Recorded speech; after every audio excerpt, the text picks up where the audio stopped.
বন্দে মাতৰম। দেশৰ ৮০ সংখ্যক স্বাধীনতা দিৱসৰ আন্তৰিক শুভকামনা আৰু অভিনন্দন। আমাৰ স্বাধীনতা দিৱস হৈছে প্ৰতিগৰাকী ভাৰতীয়ৰ বাবে গৰিমা আৰু গৌৰৱৰ ক্ষণ। আজিৰ দিনটোত দেশ আৰু পৃথিৱীৰ বিভিন্ন প্ৰান্তত উপস্থিত থকা ভাৰতীয় লোকসকলৰ মাজত দেশপ্ৰেমৰ লহৰ উঠলি উঠা পৰিলক্ষিত হৈছে। স্বাধীনতা দিৱসৰ সমাৰোহৰ মুখ্য আয়োজনস্থলী হৈছে ঐতিহাসিক লালকিল্লা। আজি আমাৰ প্ৰিয় দেশ ভাৰতবৰ্ষৰ ৮০ সংখ্যক স্বাধীনতা দিৱসৰ পবিত্ৰ মুহূৰ্তত লালকিল্লাৰ প্ৰাচীৰৰ পৰা মাননীয় প্ৰধানমন্ত্ৰী শ্ৰী নৰেন্দ্ৰ মোদীয়ে পতাকা উত্তোলন কৰিব আৰু দেশবাসীক উদ্দেশ্যি সম্বোধন কৰিব। লালকিল্লা অভিমুখে আগবঢ়াৰ পূৰ্বে মাননীয় প্ৰধানমন্ত্ৰীগৰাকীয়ে জাতিৰ পিতা মহাত্মা গান্ধীৰ সমাধি ৰাজঘাটত উপস্থিত হৈ বাপুজীৰ প্ৰতি শ্ৰদ্ধা তৰ্পণ কৰিব।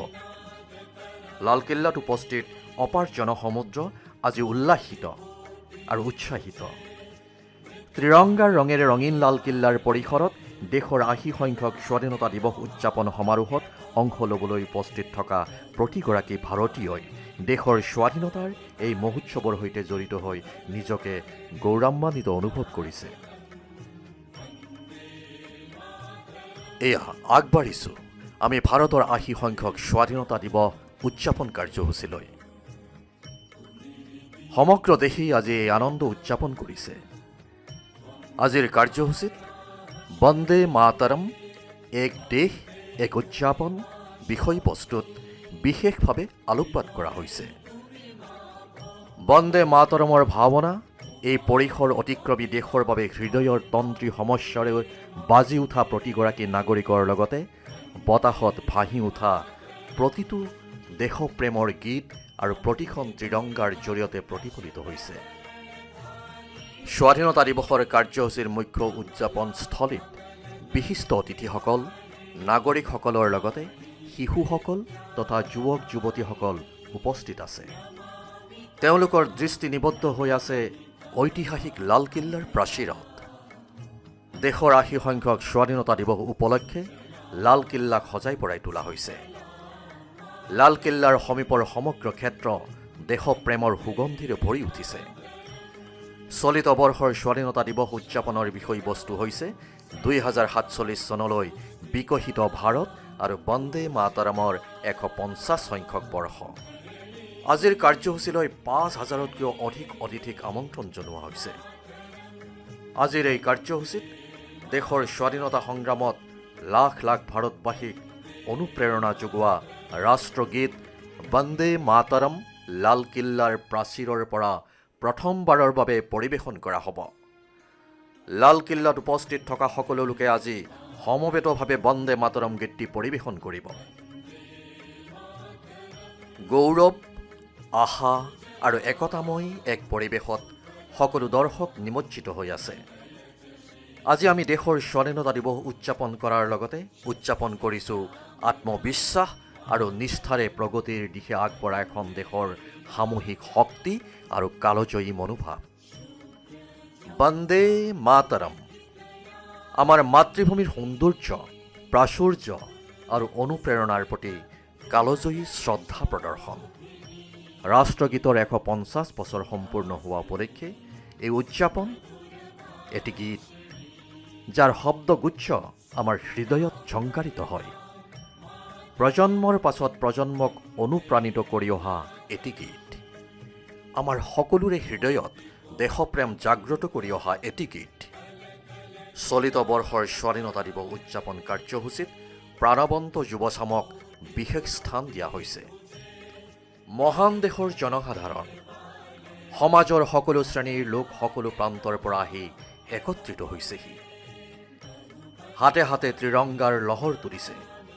সপ্তদশ শতিকাৰ ঐতিহ্য বহন কৰা লালকিল্লাই দেশ বিদেশৰ পৰা অহা অতিথিবৃন্দৰ লগতে স্বাধীনতা উৎসৱত ভাগ ল'বলৈ অহা উৎসাহিত জনসাধাৰণক আদৰিবলৈ সাজু হৈছে।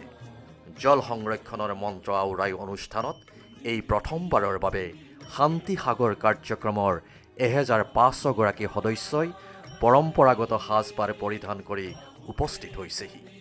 এই বছৰৰ স্বাধীনতা দিৱসৰ অনুষ্ঠানত উৎফুল্লিত যুৱশক্তিক বিশেষ গুৰুত্ব প্ৰদান কৰি 2047 ভিতৰত ভাৰতক এখন উন্নত দেশ হিচাপে গঢ়ি তোলাৰ ক্ষেত্ৰত যুৱক যুৱতীসকলৰ গুৰুত্বপূৰ্ণ ভূমিকা ৰেখাংকিত কৰা হৈছে।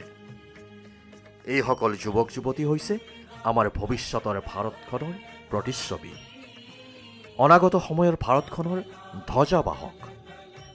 জ্ঞানপথৰ বাওঁফালে বিশিষ্ট ব্যক্তিসকলে আসন গ্ৰহণ কৰাৰ বিপৰীতে জ্ঞানপথত NCC আৰু মাইগভৰ স্বেচ্ছাসেৱকসকলে স্থান গ্ৰহণ কৰিছে। প্ৰধানমন্ত্ৰী নৰেন্দ্ৰ মোদীয়ে আজি ঐতিহাসিক লালকিল্লাৰ প্ৰাচীৰৰ পৰা ৰাষ্ট্ৰক উদ্দেশ্যি ভাষণ দিব। দেশৰ সন্মুখত দাঙি ধৰিব খোজা প্ৰাথমিকতাসমূহৰ ৰেখাংকন কৰিব। তাৰ আগতে তেওঁ ৰাজঘাটত ৰাষ্ট্ৰপিতা মহাত্মা গান্ধীলৈ শ্ৰদ্ধাঞ্জলি জ্ঞাপন কৰিব। আন্তঃৰাষ্ট্ৰীয় পদাৰ্থ বিজ্ঞান, ৰসায়ন বিজ্ঞান, জীৱ বিজ্ঞান আৰু গণিত অলিম্পিয়াড 2026ত অংশগ্ৰহণ কৰি পদক লাভ কৰা 19গৰাকী ছাত্ৰ ছাত্ৰী অনুষ্ঠানত উপস্থিত আছে। স্বাভাৱিকতেই এইসকল যুৱশক্তিয়ে আজিৰ এই সমাৰোহত অংশগ্ৰহণ কৰিবলৈ পাই গৌৰৱ অনুভৱ কৰাৰ লগতে আহ্লাদিতও হৈছে। দেশৰ ভিন্ন প্ৰান্তৰ পৰা সমবেত হোৱা বিভিন্ন বেশভূষা পৰিহিত জনতাই দেশৰ একত্ৰিত মহাশক্তিৰ প্ৰতিবিম্বিত কৰিছে।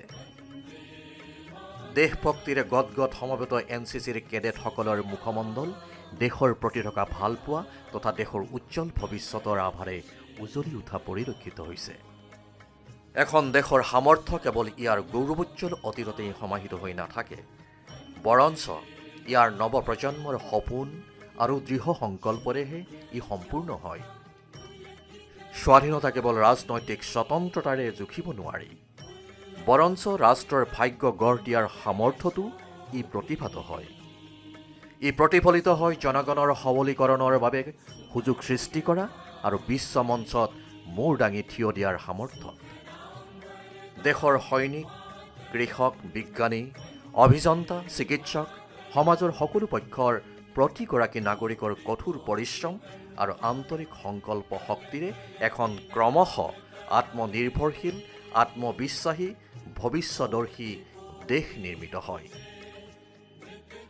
বিগত বছৰসমূহত দেশে সম্ভৱ কৰা সাফল্য নিশ্চিতভাৱেই নতুন, অনুপম আৰু অভূতপূৰ্ব। এয়া হৈছে ইতিবাচক পৰিৱৰ্তন। সমাজৰ আটাইতকৈ দুৰ্বল ব্যক্তিসকলেও পৰিৱৰ্তন অনুভৱ কৰিব পাৰিছে। ইয়াত এটা আশাৰ সৃষ্টি হৈছে আৰু কিবা এটা নতুন দিশে আগবঢ়াৰ উদ্যমেৰে আহ্লাদিত হৈছে। আগুৱাই যোৱাৰ উদ্যম আছে আৰু সফলতাৰ ধ্বজা উত্তোলনৰ দৃঢ় সংকল্প আছে। এতিয়া আমি কেৱল উপভোক্তাই নহয়, বৰঞ্চ উৎপাদক বা নিৰ্মাতা হোৱাৰ দিশে অগ্ৰসৰ হৈছোঁ। আমি সকলোৱে একত্ৰিতভাৱে এই সাফল্য সম্ভৱ কৰিছোঁ। আমি আজিৰ তাৰিখত সৰ্বাধিক কৃষি উৎপাদনকাৰী দেশ হিচাপে পৰিগণিত হৈছোঁ। ই-বেক্সৰ ৰপ্তানিকাৰী হিচাপেও দেশে প্ৰতিষ্ঠা লাভ কৰিছে। এই পৰ্যন্ত আমি সন্মিলিতভাৱে অতদূৰ আহি পাইছোঁ। এয়া সত্য যে আমি অকলে কৰিব নোৱাৰাবোৰ সন্মিলিতভাৱে সম্ভৱ কৰিব পাৰোঁ। সেইদৰে সকলোৰে সন্মিলিত প্ৰচেষ্টাৰে সম্ভৱ হোৱা ভাৰতৰ স্বাধীনতা দিৱসৰ এই বিশাল সমাৰোহ প্ৰাণৱন্ত ৰূপত প্ৰদৰ্শনৰ বাবে প্ৰতিৰক্ষা মন্ত্ৰালয়, কেন্দ্ৰীয় লোক নিৰ্মাণ বিভাগ, দিল্লী আৰক্ষীৰ লগতে বিভিন্ন বিভাগ তথা সংস্থাসমূহৰ সহযোগত আজিৰ এই সমাৰোহৰ বিশাল আয়োজন সম্ভৱ হৈছে। এইসকলে দিনে নিশাই কৰা শ্ৰমে আক্ষৰিক অৰ্থতে সাৰ্থকতা লাভ কৰিছে। ঐতিহাসিক লালকিল্লাত উদযাপিত এই কাৰ্যসূচীয়ে প্ৰতিফলিত কৰে যে স্বাধীনতা দিৱস কেৱল ইতিহাসৰ সোঁৱৰণ নহয়, বৰং আমি সমন্বয়েৰে গঢ়ি তোলা নতুন ভাৰতবৰ্ষৰ উদযাপন। এখন এনে ভাৰতবৰ্ষ যিয়ে অভিলাষী সপোন ৰচে, আত্মবিশ্বাসেৰে সন্মুখলৈ ধাবিত হয় আৰু একতাৰ ধ্বজা উৰুৱায়।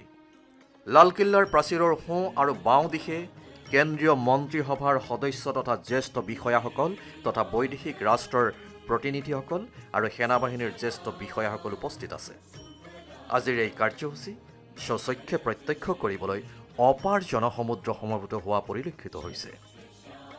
মাননীয় প্ৰধানমন্ত্ৰী শ্ৰী নৰেন্দ্ৰ মোদী সপ্ৰতীকভাৱে জাতিৰ পিতা মহাত্মা গান্ধীৰ সমাধি অভিমুখে আগবঢ়া পৰিলক্ষিত হৈছে। মহাত্মা গান্ধীয়ে সমগ্ৰ মানৱ জাতিক অহিংসাৰ অতুলনীয় বাৰ্তা দিলে। এই বাৰ্তাই বিশ্বৰ বহু দেশ আৰু ইয়াৰ নাগৰিকসকলক স্বাধীনতাৰ হকে আন্দোলন কৰিবলৈ অনুপ্ৰেৰণা যোগালে। বাপুজীৰ জীৱন সৰলতা, উচ্চ চিন্তাধাৰা আৰু আদৰ্শৰ উৎকৃষ্ট নিদৰ্শন। প্ৰধানমন্ত্ৰীগৰাকীয়ে এতিয়া বাপুজীৰ সমাধিত শ্ৰদ্ধাঞ্জলি জ্ঞাপন কৰিব। স্বাধীনতা লাভ কৰিবলৈ আমাৰ দেশবাসীয়ে কৰা চৰম ত্যাগ আমি পাহৰা নাই। জাতীয়তাবাদৰ অগ্নিশিখা আমাৰ হৃদয়ত আজিও প্ৰজ্বলিত হৈ আছে। মহাত্মা গান্ধীৰ প্ৰতি শ্ৰদ্ধাঞ্জলি কেৱল এটা কাৰ্যসূচীয়েই নহয়, এয়া হৈছে পৰম্পৰা আৰু প্ৰমূল্যৰ আটাইতকৈ পবিত্ৰ প্ৰতিফলন। মাননীয় প্ৰধানমন্ত্ৰীগৰাকীয়ে মহাত্মা গান্ধীৰ প্ৰতি শ্ৰদ্ধাঞ্জলি অৰ্পণ কৰিছে। কোটি কোটি লোকৰ প্ৰতিনিধিগৰাকীয়ে প্ৰদৰ্শন কৰা এই শ্ৰদ্ধাৰ জৰিয়তে দেশবাসীৰ হৃদয়ৰ ভাষা প্ৰতিফলিত হৈছে।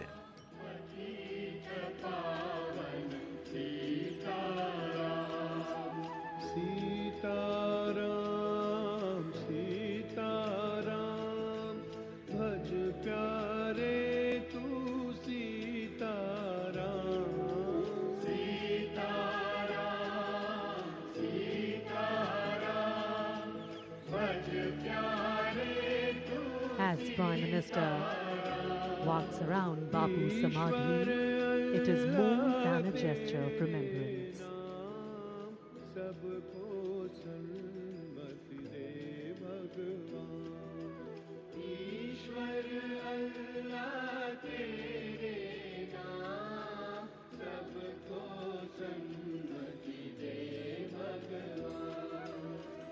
ঠিক সন্মুখত বন্দে মাতৰমৰ প্ৰতিচ্ছবি দাঙি ধৰি ভাৰতৰ যুৱ শক্তিয়ে অৱস্থান গ্ৰহণ কৰিছে। বাওঁফালে নিৰ্ধাৰণ কৰা স্থানত ভাৰত চৰকাৰৰ বিভিন্ন আঁচনিসমূহৰ দ্বাৰা লাভান্বিত হোৱা তথা বিশেষভাৱে আমন্ত্ৰিত অতিথিসকলক বহুৱাৰ দিহা কৰা হৈছে। লালকিল্লাৰ প্ৰাংগণত ইতিমধ্যে দেশৰ বিভিন্ন প্ৰান্তৰ পৰা আহি সমবেত হোৱা ৰাইজৰ মাজত উলাহৰ সৃষ্টি হৈছে। আজিৰ এই বিশেষ পুৱাটোৰ অনুভৱেৰে উদ্বুদ্ধ হোৱাৰ বাবে দেশৰ ভিন্ন প্ৰান্তৰ পৰা অহা লোকসকল সমবেত হৈছেহি। বিভিন্ন বেশভূষা, সমাৱেশী সাজ, পৰম্পৰাগত পাগুৰি পৰিধান কৰিছে সকলোৱে। নিশ্চিত ৰূপতে সকলোতে বিৰাজমান হৈছে ত্ৰিৰংগাৰ ৰং। বিভিন্ন ভাষা, সংস্কৃতি, পেছাৰ হ'লেও সকলোৰে মনত একেটাই ভাৱ, একেটাই অনুভৱ, সেয়া হৈছে দেশক লৈ কৰা গৌৰৱ। সকলোৰে মনত সেই একেটাই কথা যে আমি সকলোৱেই ভাৰতীয়। এতিয়া আমি আগবাঢ়িছোঁ আটাইতকৈ গুৰুত্বপূৰ্ণ কাৰ্যসূচীৰ অভিমুখে। সেয়া হৈছে ৮০ সংখ্যক স্বাধীনতা দিৱস উদযাপনৰ পতাকা উত্তোলন আৰু দেশবাসীক উদ্দেশ্যি প্ৰধানমন্ত্ৰীগৰাকীৰ ভাষণ। সমবেতসকলৰ উৎকণ্ঠাৰ অন্ত পেলাই প্ৰধানমন্ত্ৰী মোদীক কঢ়িয়াই অনা বাহনসমূহ আগবাঢ়ি অহা দেখিবলৈ পোৱা গৈছে। মাননীয় প্ৰধানমন্ত্ৰীৰ কনভয়ে ইতিমধ্যে লালকিল্লাৰ প্ৰাংগণত উপস্থিত হৈ মঞ্চৰ দিশেৰে দ্ৰুত গতিত আগবাঢ়িছে। ইতিমধ্যে বিগুল বাদকসকলে সুৰৰ লহৰ তুলি দেশৰ সৰ্বোচ্চ কাৰ্যবাহী নেতাগৰাকীৰ আগমনৰ সংকেত দিছে। এয়া হৈছে বিশ্বৰ সকলোতকৈ ডাঙৰ গণতান্ত্ৰিক দেশখনৰ নেতাৰ আগমন। লালকিল্লাৰ প্ৰাচীৰলৈ প্ৰধানমন্ত্ৰীৰ আগমন হৈছে। প্ৰধানমন্ত্ৰীক আনুষ্ঠানিক আদৰণিৰ বাবে সাজু হৈছে প্ৰতিৰক্ষা মন্ত্ৰী ৰাজনাথ সিং, প্ৰতিৰক্ষা ৰাজ্যমন্ত্ৰী সঞ্জয় সিং তথা প্ৰতিৰক্ষা সচিব ৰাজেশ কুমাৰ সিঙে। গাৰ্ড অৱ অনাৰৰ বাবে স্থলসেনাৰ গোটটোৰ দায়িত্ব বহন কৰিছে মেজৰ আদিত্য শৰ্মাই। নৌসেনাৰ গোটটোৰ নেতৃত্বত আছে লেফটেনেণ্ট কমাণ্ডাৰ নীলম ৰাণা। বায়ুসেনাৰ গোটটোৰ নেতৃত্ব দিছে স্কোৱাডন লিডাৰ বিপিন কুমাৰ আৰু দিল্লী আৰক্ষীৰ গোটটোৰ নেতৃত্বত আছে অতিৰিক্ত উপ আৰক্ষী আয়ুক্ত বিনীত কুমাৰে।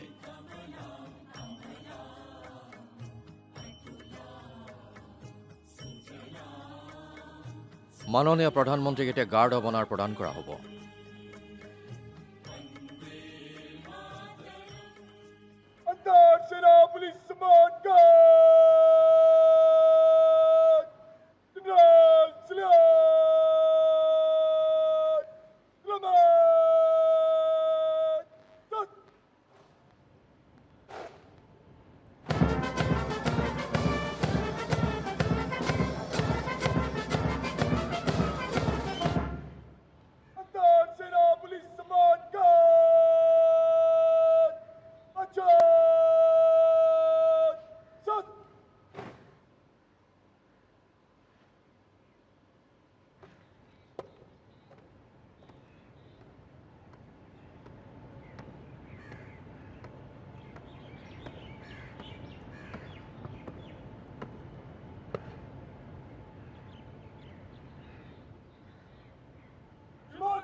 सेना पुलिस सम्मान गार्ड निरीक्षण के लिए हजरत।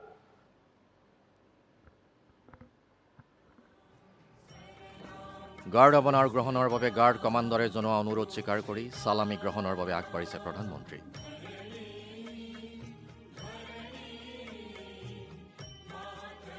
বেণ্ডত সুমধুৰ সংগীতৰ সুৰ বজোৱাৰ লগে লগে প্ৰধানমন্ত্ৰীয়ে গাৰ্ড অৱনাৰ পৰিদৰ্শনৰ বাবে আগবাঢ়িছে।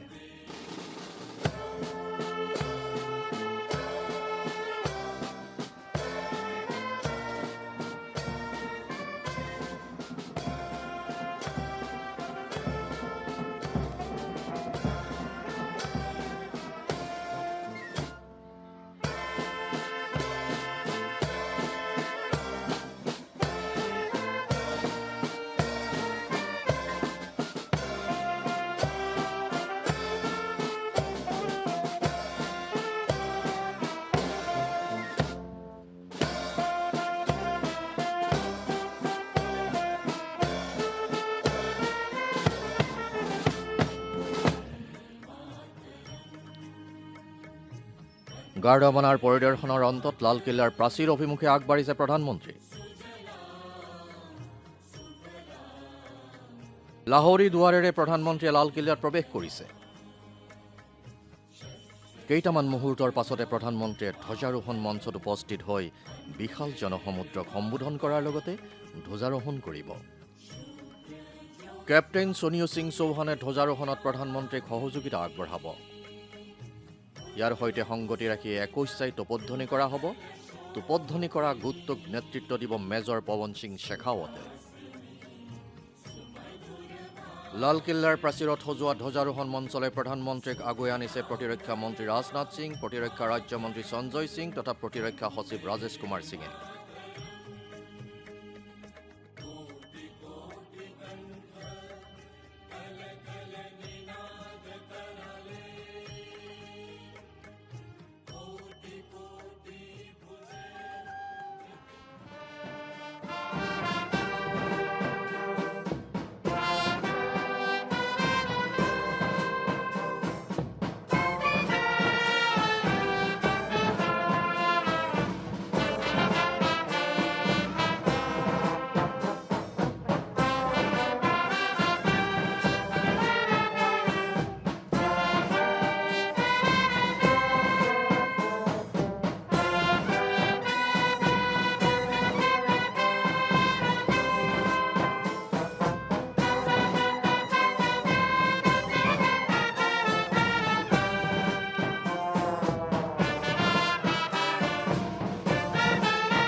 Antarctica Police Vanguard!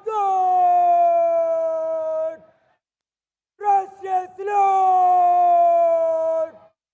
Slumber! Death!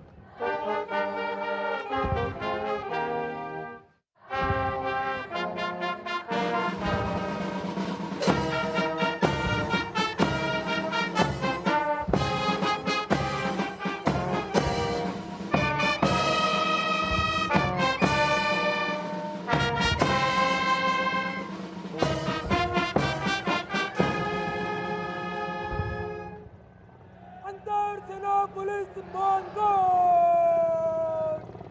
Battle! Yes! মাননীয় প্ৰধানমন্ত্ৰীগৰাকীয়ে স্বাধীনতা দিৱসৰ পতাকা উত্তোলন কৰাৰ লগতে 21টা টোপধ্বনিৰে অভিবাদন জনোৱাৰ পাছত ভাৰতীয় বায়ুসেনাৰ দুখন Mi-17 হেলিকপ্টাৰেৰে পুষ্প বৰ্ষণ কৰা হৈছে।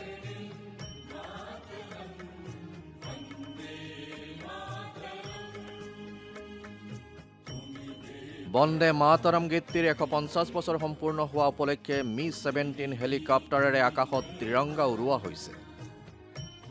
প্ৰধানমন্ত্ৰীগৰাকীয়ে উপস্থিতসকলক অভিবাদন জনাইছে। বংকিম চন্দ্ৰ চট্টোপাধ্যায়ৰ গীত বন্দে মাতৰমে আজিও আমাক একতাৰ দোলেৰে বান্ধি ৰাখিছে। মোৰ মৰমৰ দেশবাসীসকল, আজি আমি সকলোৱে দেশৰ 80 সংখ্যক স্বাধীনতা দিৱস উদযাপন কৰিছো। আজি প্ৰতিজন দেশবাসীৰ হৃদয়ৰ স্পন্দন বন্দে মাতৰমৰ ধ্বনিৰে গুঞ্জৰিত হৈছে। আজি প্ৰতিখন ঘৰতে তিৰংগা আৰু প্ৰতিগৰাকী ব্যক্তিৰ মনতে তিৰংগা উৰিছে আৰু দেশ আজি উৎসাহ আৰু উদ্দীপনাৰে নতুন সংকল্প লৈ আগবাঢ়ি গৈছে। আপোনালোক সকলোকে স্বাধীনতা দিৱসৰ আন্তৰিক শুভেচ্ছা জনাইছো।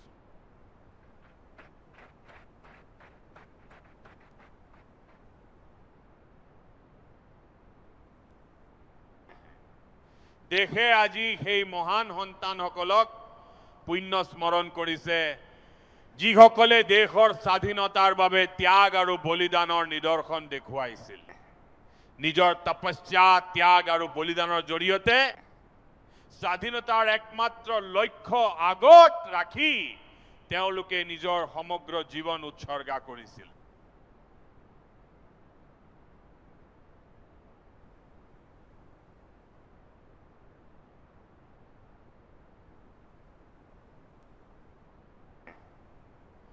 জাতিৰ পিতা মহাত্মা গান্ধীকে ধৰি ত্যাগৰ পৰম্পৰা সৃষ্টি কৰা সকলো স্বাধীনতা সংগ্ৰামী আৰু মহান বীৰ শ্বহীদসকলক আজি মই শ্ৰদ্ধাৰে স্মৰণ কৰিছো।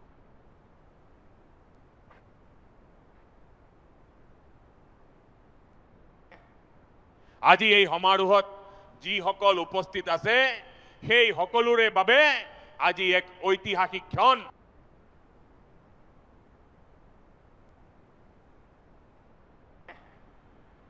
স্বাধীনতাৰ পাছত 15 আগষ্টৰ দিনা লাল কিল্লাত আজি প্ৰথমবাৰৰ বাবে বন্দে মাতৰমৰ ধ্বনি গুঞ্জৰিত হৈছে। আজি সমগ্ৰ দেশতে বন্দে মাতৰমৰ 150 বছৰীয়া জয়ন্তীও উদযাপন কৰা হৈছে। ইয়াতকৈ অধিক সৌভাগ্য আন কি হ'ব পাৰে?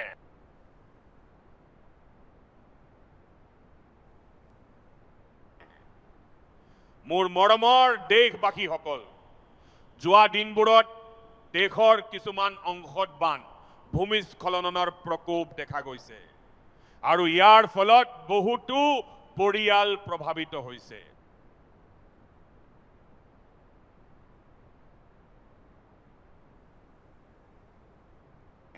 তেওঁলোকৰ দুখ কষ্ট আমি অন্তৰে অনুভৱ কৰিছো। মই ক্ষতিগ্ৰস্ত পৰিয়ালসমূহক এই বিশ্বাস দিয়াব বিচাৰো যে সমগ্ৰ দেশবাসী এতিয়া তেওঁলোকৰ কাষত আছে। মোৰ মৰমৰ দেশবাসীসকল, যিকোনো এখন ৰাষ্ট্ৰ তেতিয়া মহান হৈ উঠে যেতিয়া ই নিজৰ লক্ষ্যসমূহ প্ৰাপ্ত কৰে, যেতিয়া নিজৰ সপোনসমূহ, নিজৰ সংকল্প আৰু নিজৰ সামৰ্থ্যৰ বলত আগুৱাই যায়। মোৰ দেশবাসীসকল, এতিয়া আৰু সৰু সৰু সপোন দেখিলে নহব। আমি ডাঙৰ সপোন দেখিব লাগিব, কিয়নো ডাঙৰ সপোনে আমাৰ চিন্তাধাৰাক এক প্ৰসাৰতা প্ৰদান কৰে, আমাৰ চিন্তাৰ দিগন্তক অধিক বিস্তৃত কৰি তোলে। এনেকুৱাই আমাৰ সংকল্প হোৱা উচিত। যেতিয়া সংকল্প দৃঢ় হয়, তেতিয়া অলেখ বাধা বিঘিনি আৰু দুৰ্যোগৰ মাজৰ পৰাও পথ উলিয়াই অনাৰ সামৰ্থ্য স্বয়ংক্ৰিয়ভাৱে জাগ্ৰত হৈ উঠে।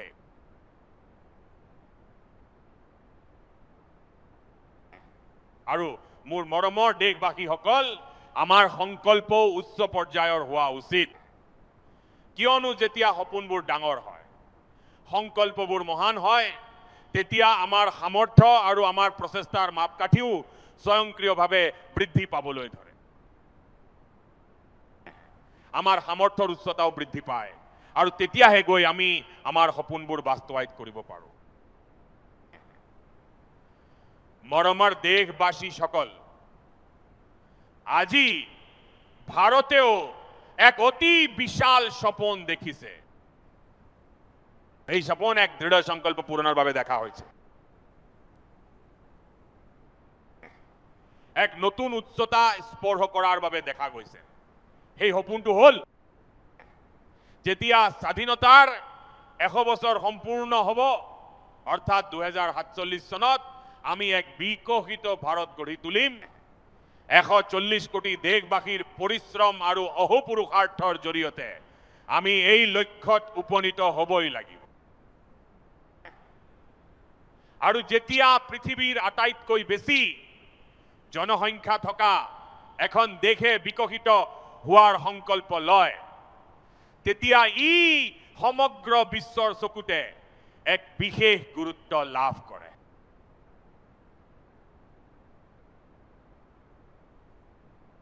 ই আমাৰ সাহসিকতাৰ পৰিচয় হৈ পৰে। সমগ্ৰ বিশ্বই আমাৰ প্ৰতি দৃষ্টিভংগী সলনি কৰিবলৈ বাধ্য হ'ব। মৰমৰ দেশবাসীসকল, মই এইষাৰ কথা এনে কোৱা নাই। বিগত 12 বছৰত দেশৰ কোটি কোটি নাগৰিকে, তেওঁলোক দলিতেই হওক, পীড়িতই হওক, বঞ্চিতই হওক, জনজাতীয় হওক, গাঁৱৰ বাসিন্দা হওক অথবা চহৰৰ বাসিন্দা হওক, তেওঁলোক দৰিদ্ৰ হওক, মধ্যবিত্ত হওক, যুৱক, বৃদ্ধ, মহিলা, পুৰুষ হওক তথা উত্তৰৰ হওক, দক্ষিণৰ হওক, পূবৰ হওক বা পশ্চিমৰে হওক, যোৱা 12 বছৰত প্ৰতিগৰাকী ব্যক্তিয়ে এক সংকল্প আৰু সমৰ্পণৰ সৈতে দেশক নতুন উচ্চতালৈ লৈ যোৱাৰ ক্ষেত্ৰত সকলো ধৰণে প্ৰচেষ্টা চলাইছে। মই তেওঁলোকৰ এই প্ৰচেষ্টাক শ্ৰদ্ধাৰে স্বীকাৰ কৰিছো আৰু ইয়াৰে পৰিণাম হিচাপে অতি কম সময়ৰ ভিতৰতে 25 কোটি দেশবাসীয়ে দৰিদ্ৰতাক পৰাস্ত কৰি দৰিদ্ৰতাৰ পৰা ওলাই আহিবলৈ সক্ষম হৈছে।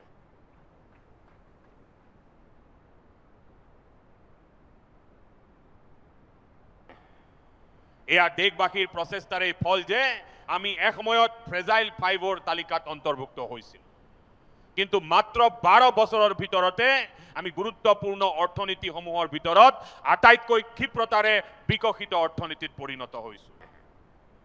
বন্ধুসকল, দেশ স্বাধীন হল, বহুত সপোন বুকুত বান্ধি দেশ স্বাধীন হৈছিল, কিন্তু যোৱা সময়ছোৱাত আমি প্ৰকৃত গতি লাভ কৰিব পৰা নাছিলো, কেৱল এটা বাটহে বিচাৰি পাইছিলো। যি হৈ আছে চলি থাকিব, কিবা এটা হৈ যাব, পাছত দেখা যাব, এনেকুৱা এক মানসিকতাৰ মাজত আমি আবদ্ধ হৈ আছিলো।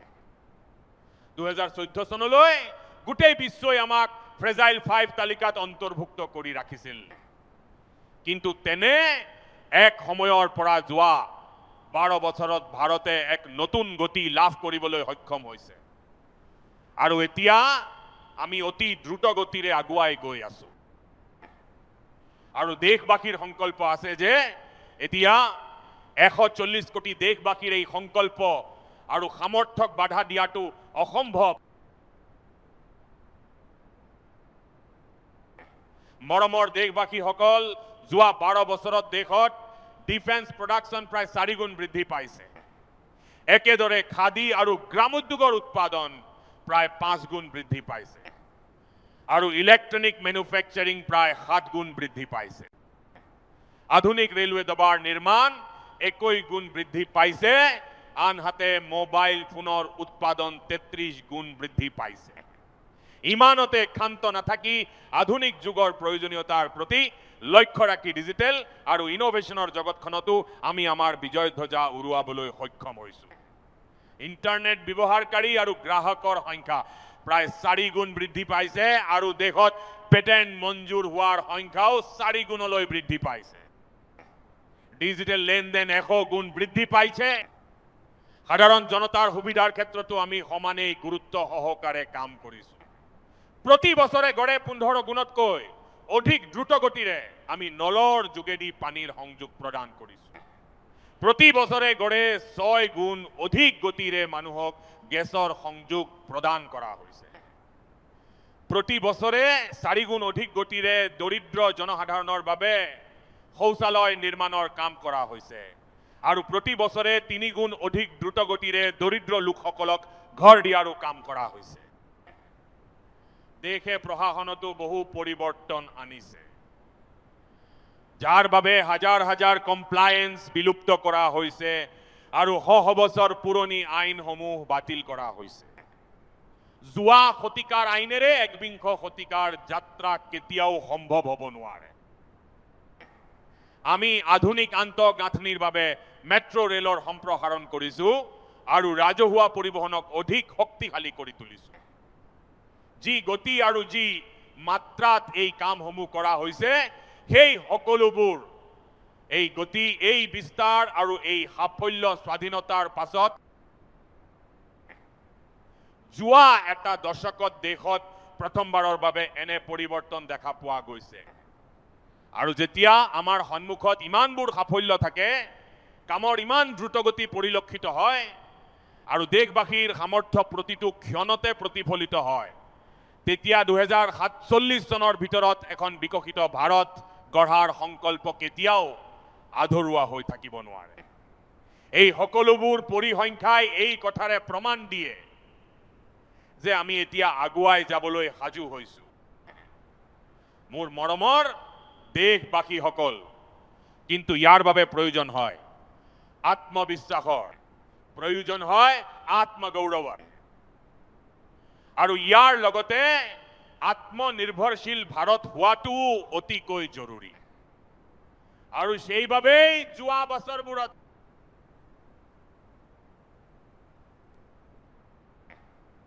আমাৰ এই দৃঢ় বিশ্বাস আছে যে ভাৰতক আমি এতিয়া আন দেশৰ ওপৰত নিৰ্ভৰ কৰি থাকিবলৈ দিয়া উচিত নহয়। আমি আত্মনিৰ্ভৰশীল হোৱা উচিত।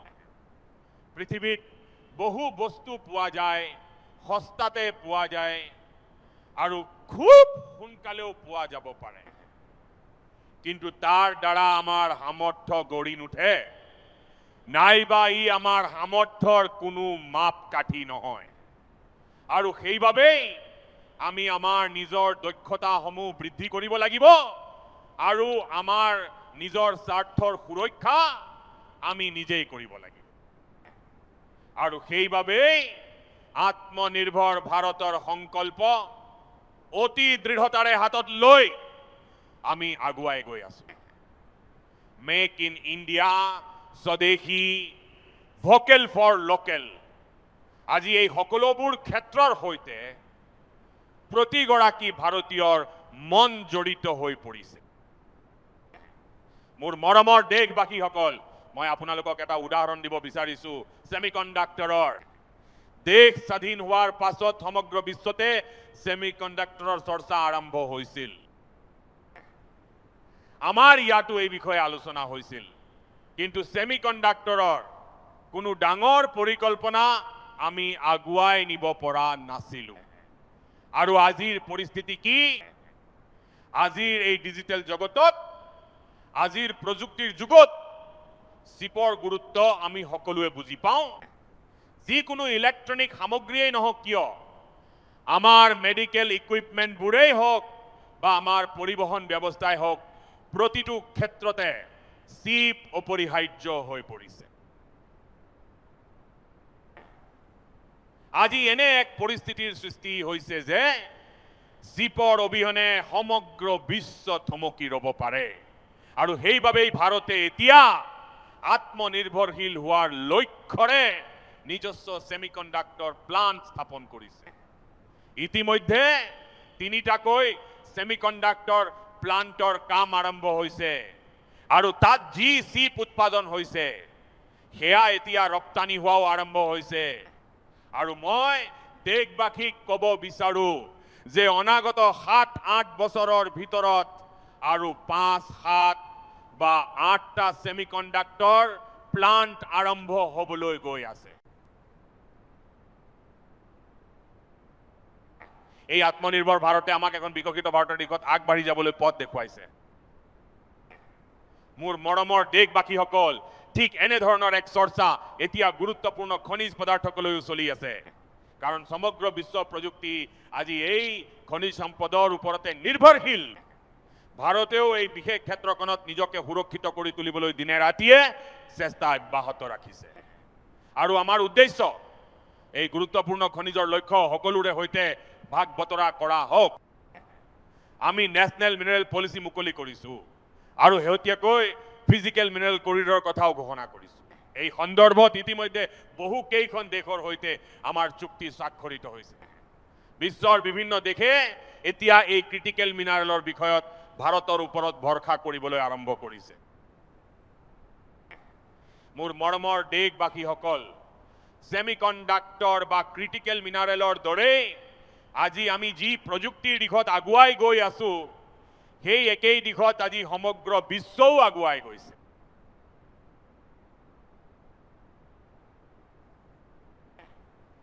ইয়াত শক্তিৰ গুৰুত্বও ক্ৰমান্বয়ে বৃদ্ধি পাই আহিছে আৰু এতিয়া শক্তিৰ অবিহনে এই নতুন পৃথিৱীখন চলোৱাটো প্ৰায় অসম্ভৱ।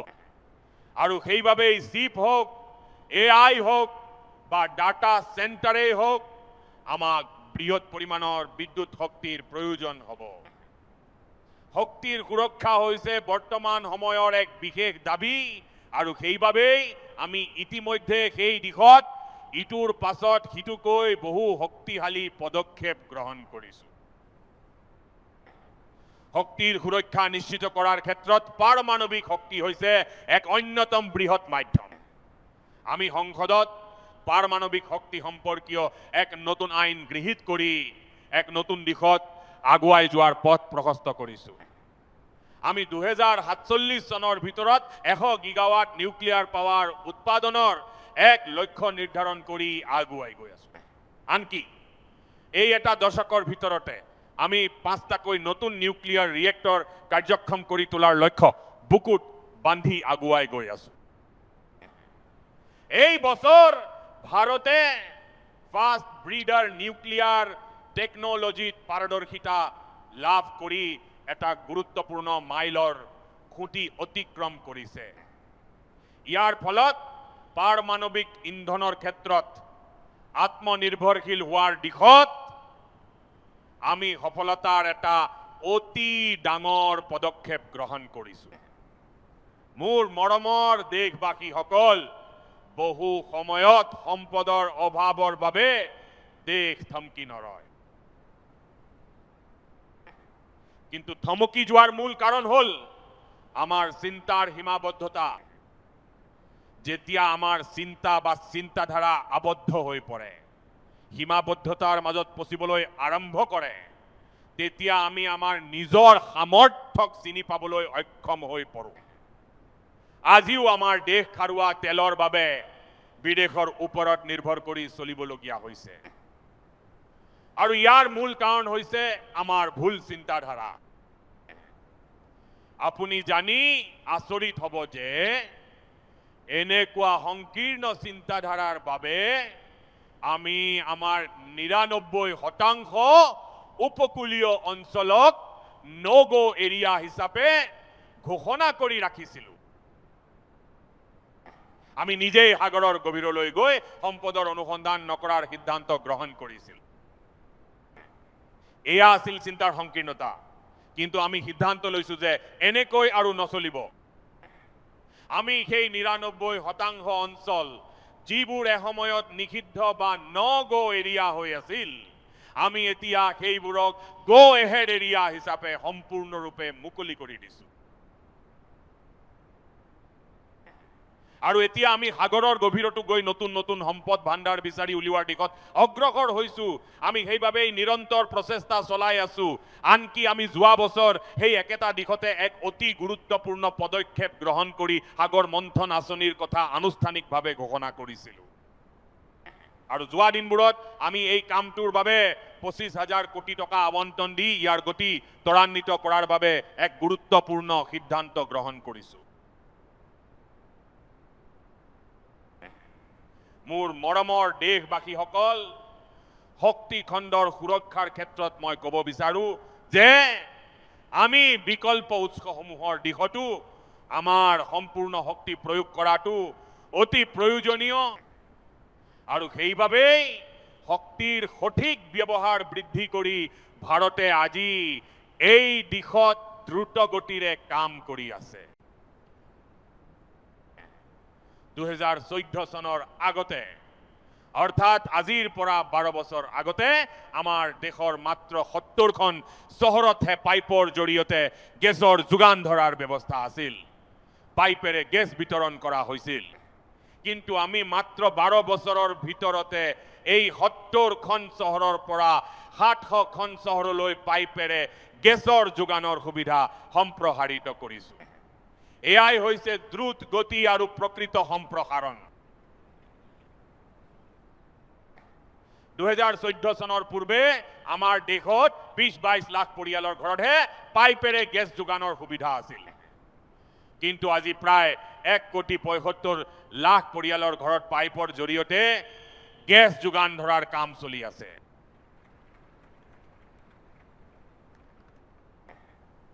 আনকি আজিৰ পৰা 12 বছৰ পূৰ্বে সমগ্ৰ দেশতে সৌৰ শক্তিৰ ক্ষমতা আছিল মাত্ৰ 2 গিগাৱাট। হয়, মাত্ৰ 2 গিগাৱাট।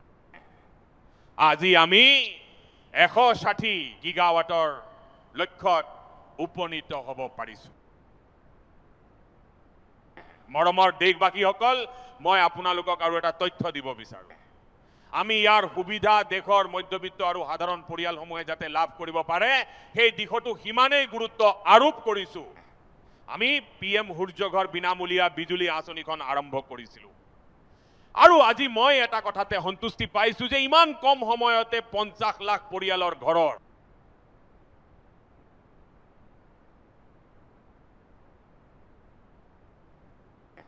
সৌৰ শক্তি যোগানৰ লক্ষ্য অতিক্ৰম কৰিছো। আৰু এই কাম অতি দ্ৰুতগতিত আগবাঢ়িছে। ইয়াৰ ফলত হাজাৰ হাজাৰ ঘৰৰ বিদ্যুৎ বিল শূন্য হৈ পৰিছে। হাজাৰ হাজাৰ পৰিয়ালে নিজৰ প্ৰয়োজনীয় বিদ্যুৎ ব্যৱহাৰ কৰাৰ পিছত অতিৰিক্ত বিদ্যুৎ বিক্ৰী কৰি উপাৰ্জন কৰিবলৈ সক্ষম হৈছে। আমি প্ৰতিটো পৰিয়ালক এই কামৰ বাবে চৰকাৰৰ তৰফৰ পৰা ৮০,০০০ টকাকৈ সাহায্য আগবঢ়াইছো আৰু এইদৰে আমি এই বিশাল লক্ষ্য সম্পূৰ্ণ কৰি আছো। মৰমৰ দেশবাসীসকল, আপোনালোকে জানি আচৰিত হ'ব যে আমাৰ যি ৰেলৱে নেটৱৰ্ক আছে তাৰ বৈদ্যুতিকীকৰণৰ কাম আমাৰ দেশত 1925 চনতে আৰম্ভ হৈছিল।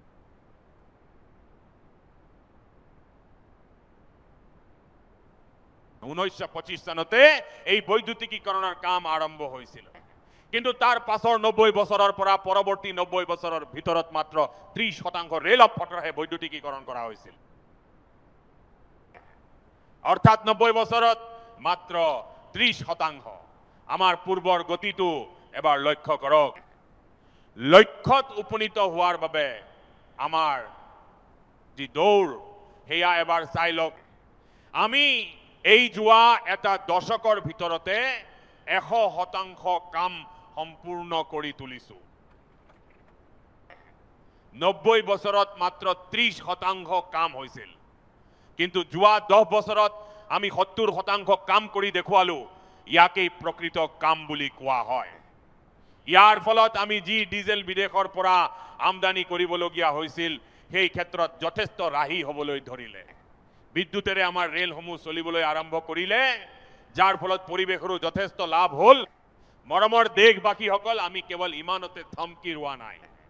আমি বিশ্বৰ বুকুত পিছ পৰি থাকিব নিবিচাৰো।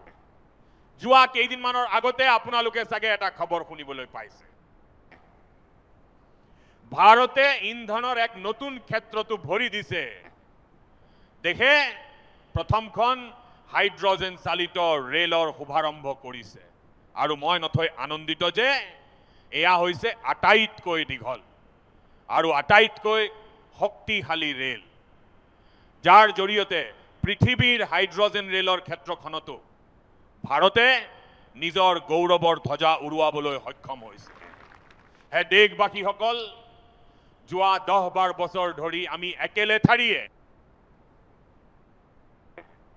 2047 চনৰ লক্ষ্যত উপনীত হোৱাৰ বাবে ক্ষিপ্ৰতাৰে আগবাঢ়িছো আৰু এটাৰ পিছত এটাকৈ সফলতাৰ লক্ষ্য অতিক্ৰম কৰিছো। আমি কল্পনাও কৰা নাছিলো যে ইয়াতো কিছুমান বাধাৰ সন্মুখীন হ'বলগীয়া হ'ব পাৰে। যোৱা 10-12 বছৰত আমি বহুত ধৰণৰ সংকটৰ মোকাবিলা কৰিবলগীয়া হৈছে। কৰোনাৰ দৰে মহামাৰীয়ে সমগ্ৰ বিশ্বকে গভীৰ চিন্তাৰ মাজলৈ ঠেলি দিছিল আৰু ইয়াৰ ফলত বিশ্বৰ সকলো ব্যৱস্থা দুৰ্বল হৈ পৰিছিল। কৰোনাৰ সংকটৰ পৰা ওলাই অহাৰ লগে লগে যুদ্ধৰ বিভীষিকাৰ খবৰ আহিবলৈ ধৰিলে। কেতিয়াবা ইউক্ৰেইন, কেতিয়াবা পশ্চিম এছিয়া, চাৰিওফালে কেৱল উত্তেজনাৰ পৰিৱেশ বিৰাজ কৰিছিল আৰু ভৱিষ্যতবাণী কৰাসকলে দেশৰ ভৱিষ্যতক লৈ কি যে ঘোষণা কৰা নাছিল। দেশক আতংকত ৰখা, দেশবাসীৰ মনত ভয়ৰ সৃষ্টি কৰা আৰু দেশক চিন্তিত কৰি ৰাখিয়েই একাংশ লোকে আনন্দ পায়। তেওঁলোকে কৈছিল যে দেশত ভেকচিন পোৱা নাযাব, মানুহবোৰ বাচি নাথাকিব, একোৱেই নহব বুলি কোৱা হৈছিল। তাৰ পাছতে পশ্চিম এছিয়াৰ সংকট আহি পৰিল আৰু প্ৰচাৰ কৰা হ'ল যে পেট্ৰল পাম্পত পেট্ৰল পোৱা নাযাব, গেছ পোৱা নাযাব, ডিজেল পোৱা নাযাব, আনকি সাৰো উপলব্ধ নহব। এনেকৈ সমগ্ৰ বিশ্বজুৰি নানা ধৰণৰ অপপ্ৰচাৰ চলাই ভাৰতৰ মানুহক শংকিত কৰি তোলাৰ আৰু আতংকিত কৰাৰ চেষ্টা কৰা হৈছিল। মানুহক কেৱল চিন্তাৰ মাজত ৰাখি কিছুমান লোকে খুব আনন্দ পাইছিল। কিন্তু দেশবাসীয়ে এতিয়া দেখিছে যে যোৱা 10-12 বছৰৰ সুপৰিকল্পিত আঁচনিবোৰে এতিয়া সুফল দিবলৈ আৰম্ভ কৰিছে আৰু আমি ইমান ডাঙৰ সংকটৰ মাজতো দৃঢ়তাৰে থিয় দি আছো।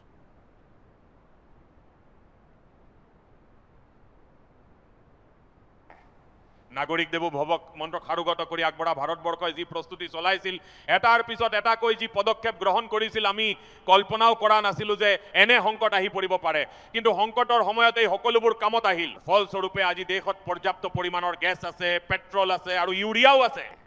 আমি এতিয়া নিজৰ শক্তিৰ ওপৰত ভৰসা কৰি থিয় দিছো আৰু উন্নতিৰ পথত আগুৱাই গৈছো। মোৰ মৰমৰ দেশবাসীসকল, বিশ্বৰ এই সংকটসমূহৰ প্ৰভাৱ সকলোৰে ওপৰত পৰিছে আৰু ইয়াৰ পৰা আমি নিজেও আঁতৰি থাকিব পৰা নাই। বিশ্ব বজাৰত এতিয়া প্ৰতি বস্তা ইউৰিয়াৰ দাম গৈ ৩,০০০ টকাতকৈ অধিক হৈছেগৈ। আজিও আমি দেশৰ কৃষকসকলক সেই বোজা সহিবলৈ বাধ্য কৰা নাই। চৰকাৰে নিজে সেই বোজা কঢ়িয়াইছে আৰু বিশ্ব বজাৰত যিটো ইউৰিয়াৰ মোনা আমি ৩,০০০ টকাত পাওঁ, সেয়া আমি আমাৰ কৃষকসকলক মাত্ৰ ৩০০ টকাতে যোগান ধৰিবলৈ সক্ষম হৈছোঁ। কেৱল ইমানেই নহয়, আজি সমগ্ৰ বিশ্বতে DAPৰ মূল্য ৫,০০০ টকাৰ ওচৰ পাইছেগৈ। কিন্তু কৃষকসকল যাতে কোনো অসুবিধাৰ সন্মুখীন হ'বলগীয়া নহয়, তাৰ বাবে আমি আজি তেওঁলোকক মাত্ৰ ১৩৫০ টকাতে DAP যোগান ধৰাৰ কাম কৰি আছোঁ। মৰমৰ দেশবাসীসকল, এটা সময় আছিল যেতিয়া মই আত্মনিৰ্ভৰশীলতাৰ কথা কৈ আছিলোঁ, তেতিয়া এয়াৰ কণ্ডিশ্যন কোঠাত বহি চিন্তা কৰা কিছুমান লোকে আমাক সুধিছিল যে তেনেহ'লে গ্ল'বেলাইজেশ্যন কি হ'ব? কিন্তু বিশ্বই এতিয়া দেখিছে যে যোৱা এটা দশকত যেন সকলো দেশে গ্ল'বেলাইজেশ্যন শব্দটো উচ্চাৰণ কৰিবলৈকে এৰি দিছে। যিখন ঠাইৰ পৰা এসময়ত গ্ল'বেলাইজেশ্যনৰ কণ্ঠস্বৰ শুনা গৈছিল, এতিয়া সেই স্থানত তেনে কোনো শব্দ শুনিবলৈ পোৱা নাযায়। এতিয়া পৃথিৱীৰ প্ৰতিখন দেশেই নিজৰ নিজৰ সমস্যা আৰু পৰিস্থিতি অনুসৰি সমাধানৰ দিশত অগ্ৰসৰ হৈছে। কিন্তু দুৰ্ভাগ্যবশতঃ এই সংকটৰ সময়ছোৱাত কিছুমান লোকে নিজৰ প্ৰভাৱ বিস্তাৰ কৰিবলৈ সম্পদসমূহক ব্যৱহাৰ কৰাৰ বাবে খেল খেলিছে। পৃথিৱীৰ প্ৰতিখন দেশেই নিজৰ হাতত যি আছে তাকেই ৱেপনাইজ কৰাত লাগি পৰিছে।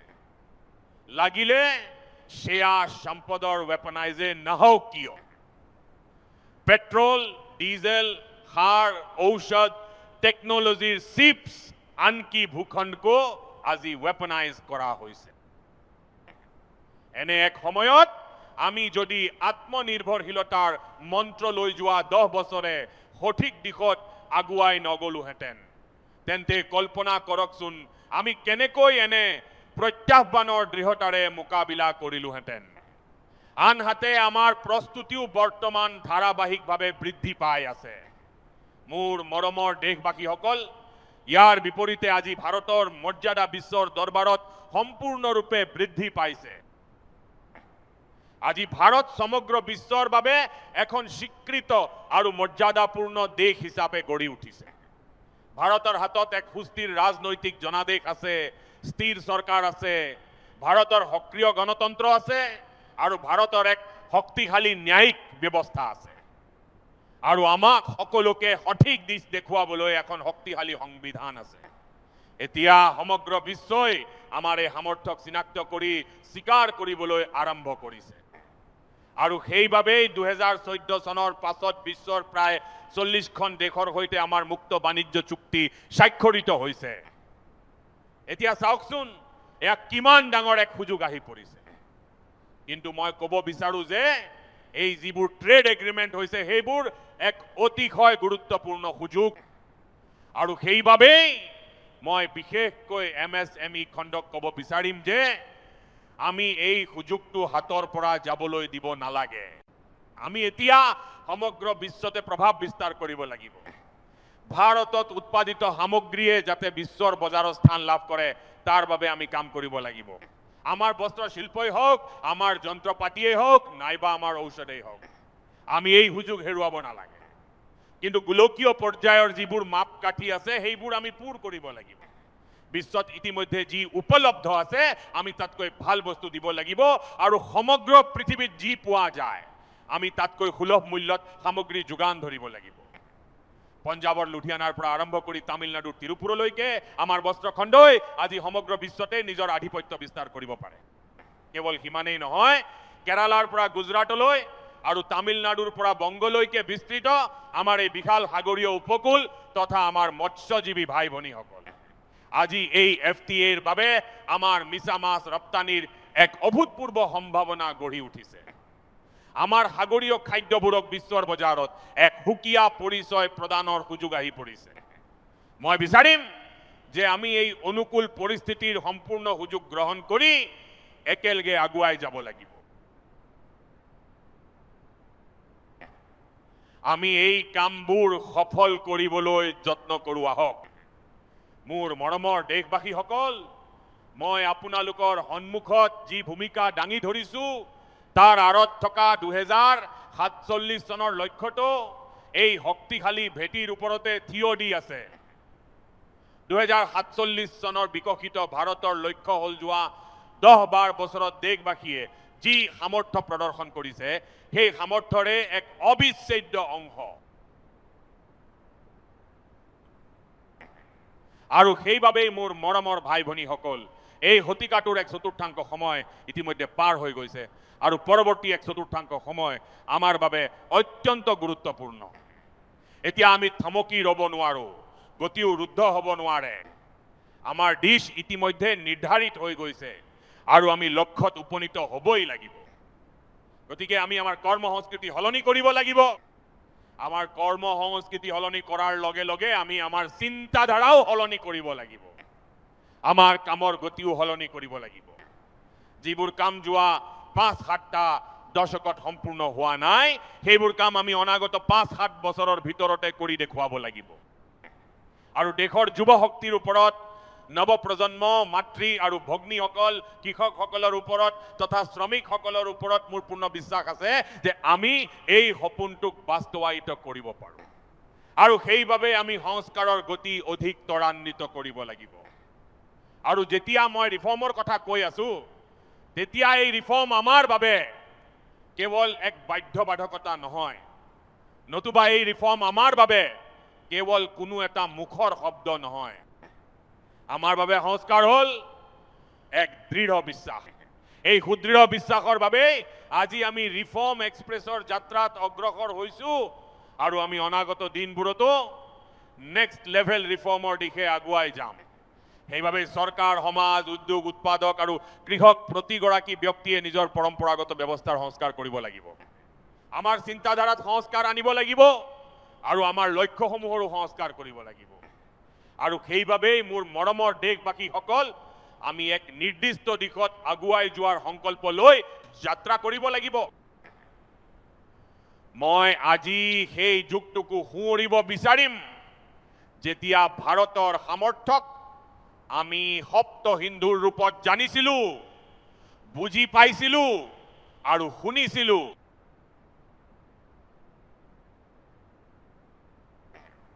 এতিয়া বিকশিত ভাৰত গঢ়ি তোলাৰ বাবে আমাৰ বাবে এক নতুন ধাৰাৰ প্ৰয়োজন। আজি লালকিল্লাৰ প্ৰাংগণৰ পৰা মই দেশৰ সন্মুখত শক্তিৰ সপ্তধাৰাৰ আহ্বান জনাইছো। আগন্তুক 5-7 বছৰৰ ভিতৰত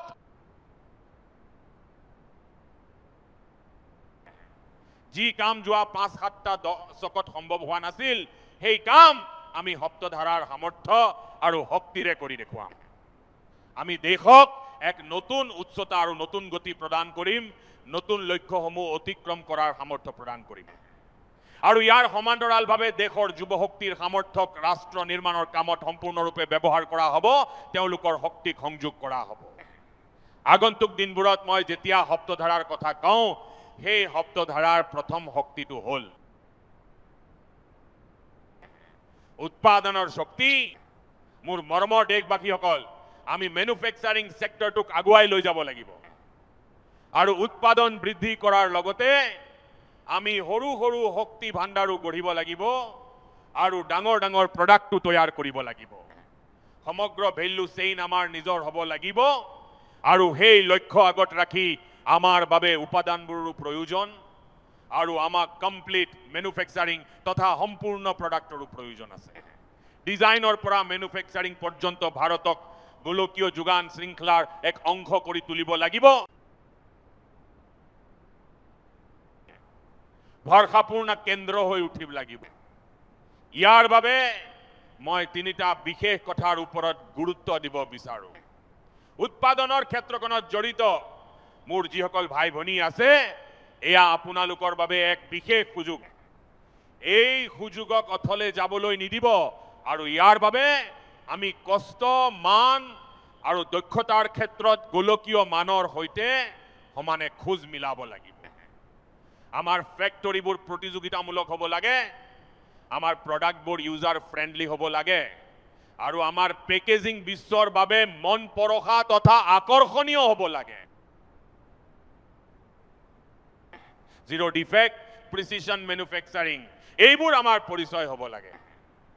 প্ৰতিগৰাকী মেনুফেকচাৰাৰ, প্ৰতিগৰাকী উদ্যমী, প্ৰতিটো MSMEক মই ক'ব বিচাৰোঁ যে গোলকীয় বজাৰত আমাৰ পৰিচয় নিৰ্ভৰযোগ্যতা আৰু গুণগত মানৰ ওপৰত ভিত্তি কৰি গঢ়ি উঠিব লাগে। গুণগত মানৰ ক্ষেত্ৰত কোনো ধৰণৰ আপোচ কৰা নহ'ব আৰু সেইবাবেই আমাৰ মন্ত্ৰ হ'ব লাগে কোৱালিটি, কোৱালিটি আৰু কোৱালিটি। এয়াই আমাৰ গ্ল'বেল ব্ৰেণ্ড ভেল্যু হৈ পৰিব। মোৰ মৰমৰ দেশবাসীসকল, এই সপ্তধাৰাৰ দ্বিতীয় শক্তি হ'ল কৃষি আৰু খাদ্য উৎপাদন। ফুড প্ৰচেছিঙৰ ব্যাপক প্ৰসাৰৰ সৈতে আমি এই দিশত আগুৱাই যাব লাগিব। আমাৰ কৃষকসকলৰ বাবে এতিয়া সমগ্ৰ বিশ্বৰ বজাৰ মুকলি হৈ পৰিছে আৰু FPO সমূহৰ জৰিয়তে আমি এখন বৃহৎ বজাৰ লাভ কৰিছোঁ।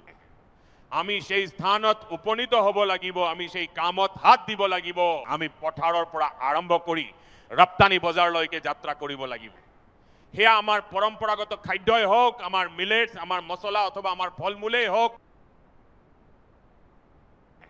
আমাৰ হাতত সকলো আছে। সেই সকলোবোৰ গ্ল'বেল ব্ৰেণ্ড হ'ব লাগে। কৃষকসকলে ৰাসায়নিক সাৰমুক্ত কৃষিত গুৰুত্ব দিব লাগিব, কিয়নো বিশ্বত ইয়াৰ চাহিদা আৰু অধিক বৃদ্ধি পাব। লগতে যিবোৰ কৃষি সামগ্ৰী সকলো দিশতে গোলকীয় মানৰ হ'ব, সেইবোৰেৰে আমি সহজে বিশ্ব বজাৰত স্থান লাভ কৰিব পাৰিম। সপ্তধাৰাৰ তৃতীয়টো শক্তি হৈছে প্ৰযুক্তি আৰু উদ্ভাৱন। মৰমৰ দেশবাসীসকল, আজিৰ যুগটো হৈছে AI, কোৱাণ্টাম স্পেচ, ৰবটিক্স আৰু ডাটা চেণ্টাৰৰ যুগ।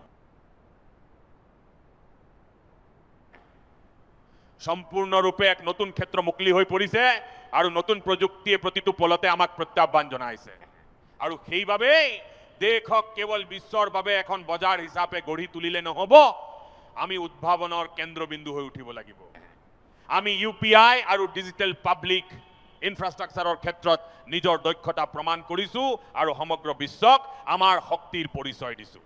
এতিয়া ভাৰতে ডিজিটেল পাব্লিক টেকনলজিক বিশ্বৰ চুকে কোণে বিয়পাই দিব লাগিব আৰু নেক্সট জেনেৰেশ্যন কমিউনিকেশ্যন টেকনলজিত নেতৃত্ব প্ৰদান কৰিব লাগিব। মেড ইন ইণ্ডিয়া 6G যাতে দেশৰ প্ৰতিটো কোণতে উপলব্ধ হয়, সেয়া আমাৰ লক্ষ্য হ'ব লাগে আৰু আমি এই দিশত কামৰ গতি বৃদ্ধি কৰিব লাগে।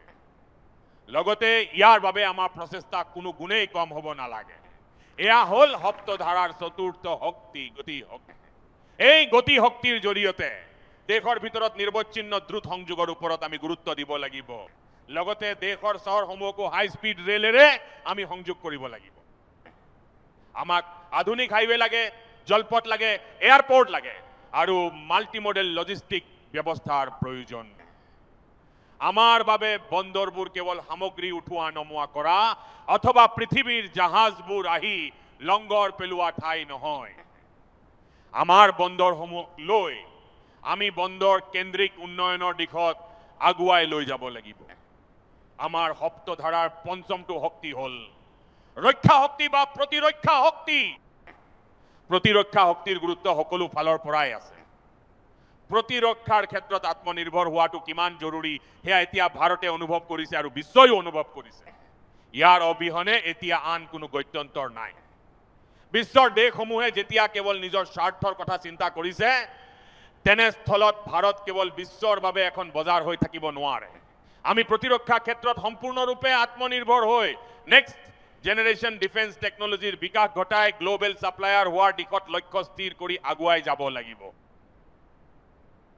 আমি ড্ৰোন আৰু কাউণ্টাৰ ড্ৰোন ছিষ্টেম বিকশিত কৰি হাইপাৰছনিক ডিফেন্স টেকনলজিৰ ক্ষেত্ৰত নেতৃত্ব ল'ব লাগিব।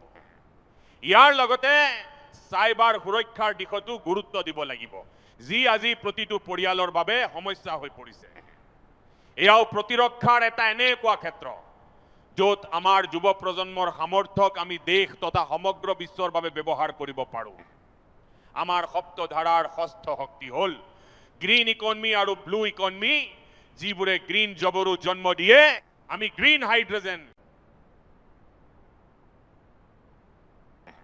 Renewable energy, energy storage, green mobility আৰু গ্ল'বেল স্কেলত গ্ৰীণ মেনুফেকচাৰিঙৰ ক্ষেত্ৰত আমি সফলতা অৰ্জন কৰিবই লাগিব। সমগ্ৰ বিশ্বই যেতিয়া গোলকীয় উষ্ণতা বৃদ্ধিৰ বিষয়ে আলোচনা কৰে, আমি তেতিয়া সেইবোৰৰ সমাধানৰ পথ বিচাৰোঁ। আমি এই সমস্যাবোৰৰ সঠিক সমাধান আগবঢ়াই আহিছোঁ আৰু ভাৰতে আজি এক বৃহৎ সেউজ আন্দোলনৰ দিশে আগুৱাই গৈছে। ভাৰতৰ ওচৰত ব্লু ইকনমিৰ বাবেও এক বিশাল সুযোগ আছে। আমাৰ এক বিশাল উপকূলীয় অঞ্চল আছে।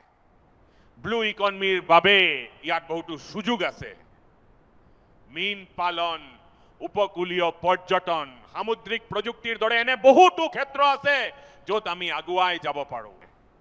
ভাৰতে যেতিয়া সপ্ত ধাৰাৰ কথা কয় তেতিয়া আমাৰ সপ্তম ধাৰাটো হ'ল ভাৰতৰ ছফ্ট পাৱাৰ। আৰু পৃথিৱীৰ বাবে ইয়াৰ এক বিশেষ গুৰুত্ব আছে, এয়াই হৈছে ভাৰতৰ ছফ্ট পাৱাৰৰ শক্তি। যুগে সমগ্ৰ বিশ্বকে ভাৰতৰ সৈতে সংযুক্ত কৰি ৰাখিছে। যুগ আজি এক নতুন শক্তি হৈ পৰিছে আৰু ভাৰতৰ প্ৰতি বিশ্বৰ আস্থা বৃদ্ধিৰ অন্যতম কাৰণলৈ পৰিগণিত হৈছে। ভাৰতৰ ওচৰত আস্থাৰ কেন্দ্ৰ আছে, আয়ুৰ্বেদ আছে আৰু হলিষ্টিক হেল্থ কেয়াৰৰ সুন্দৰ ব্যৱস্থা আছে। লগতে আছে হিল ইন ইণ্ডিয়াৰ দৰে এক শক্তিশালী মুভমেণ্ট। আমি এতিয়া আমাৰ এই সামৰ্থ্যক লৈ সমগ্ৰ বিশ্বতে প্ৰভাৱ বিস্তাৰ কৰিব পাৰোঁ। আমাৰ হেণ্ডিক্ৰাফ্ট হওক অথবা আমাৰ সংস্কৃতি, চলচ্চিত্ৰ, creative world, VFX, animation, gaming আৰু ডিজিটেল কণ্টেণ্টৰ জৰিয়তে আমাৰ বিশ্বজয় কৰাৰ সামৰ্থ্য আছে। ক্ৰিয়েটিভ ৱৰ্ল্ডৰ ক্ষেত্ৰত বিশ্বত ভাৰতে নিজৰ আধিপত্য প্ৰদৰ্শন কৰিব পাৰে। আমি ইয়াক এক বিশ্বজনীন সামৰ্থ্য হিচাপে বিকশিত কৰিব লাগিব। আজি ভাৰতে ৱেব সামিটক এক অতি বৃহৎ শক্তি প্ৰদান কৰিছে। সমগ্ৰ বিশ্বই লাহে লাহে ভাৰতৰ world audio' visual and entertainment সামিটৰ বাবে অপেক্ষা কৰি থকা হৈছে। আৰু ই ভাৰতৰ ছফ্ট পাৱাৰ তথা ভাৰতৰ ক্ৰিয়েটিভ জগতক সমগ্ৰ বিশ্বৰ সৈতে চিনাকি কৰাই দিব। মৰমৰ দেশবাসীসকল, ভাৰতৰ ওচৰত বিশাল বনজ সম্পদ আছে। আমাৰ 100তকৈও অধিক ৰাষ্ট্ৰীয় উদ্যান আছে।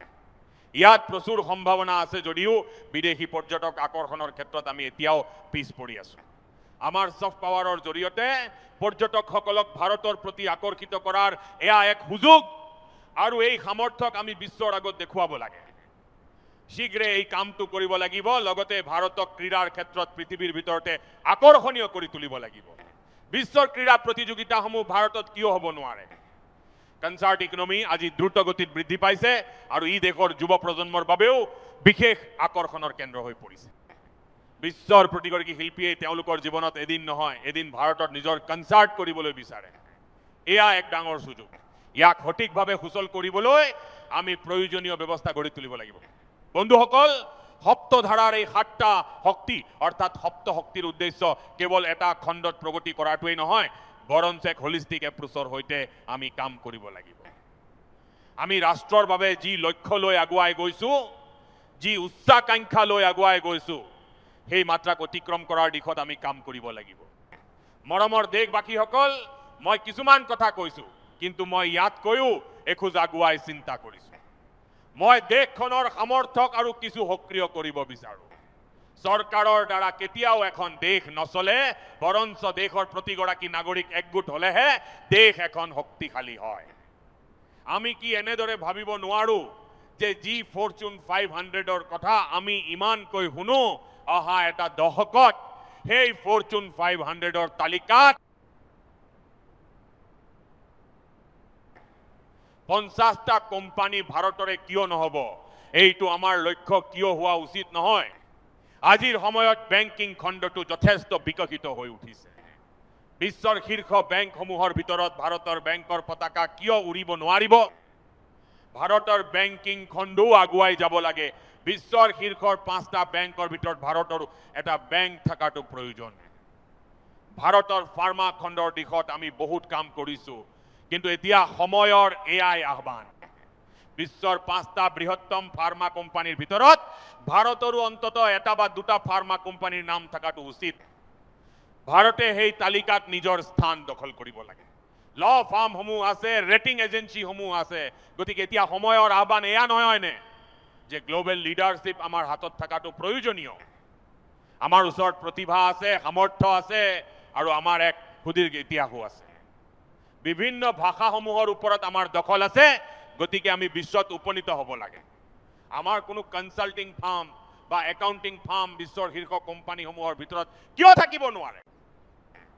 ভাৰতৰ টেকনলজি কোম্পানীসমূহ সমগ্ৰ বিশ্বৰ ভিতৰতে শ্ৰেষ্ঠ হোৱাটোৱেই আমাৰ লক্ষ্য হোৱা উচিত আমাৰ ব্ৰেণ্ডসমূহ এনেকুৱা হ'ব লাগে যিয়ে পৃথিৱীৰ মানুহক আকৰ্ষিত কৰে আমাৰ ব্ৰেণ্ডসমূহ আমাৰ পৰিচয় হওক আৰু সমগ্ৰ বিশ্বৰ বাবে ভাৰত গন্তব্যস্থান হৈ পৰক সেই দিশত আমি কাম কৰিব লাগিব আৰু ইয়াৰ বাবে মই ৰাজ্য চৰকাৰ তথা স্থানীয় স্বায়ত্তশাসিত প্ৰতিষ্ঠানসমূহক জনাব বিচাৰো যে ভাৰত চৰকাৰৰ এতিয়া দায়িত্ব হৈছে যে আমি আমাৰ সংস্কাৰৰ গতি বৃদ্ধি কৰিব লাগিব 2047 চনৰ লক্ষ্যৰ সৈতে সংগতি ৰাখি আমাৰ ব্যৱস্থাসমূহ বিকশিত কৰিব লাগিব আমি অতীতৰ নীতি নিয়ম অনুসৰি চলিব নোৱাৰো আমি অনাগত সপোনবোৰৰ সৈতে সংগতি ৰাখি নতুন নীতি নিয়ম গঢ়িব লাগিব আৰু মই দেশবাসীক আশ্বাস দিছো যে পৰিশ্ৰমৰ কোনো ত্ৰুটি নৰখাকৈ আমি বিকশিত ভাৰতৰ সপোন বাস্তৱায়িত কৰিমেই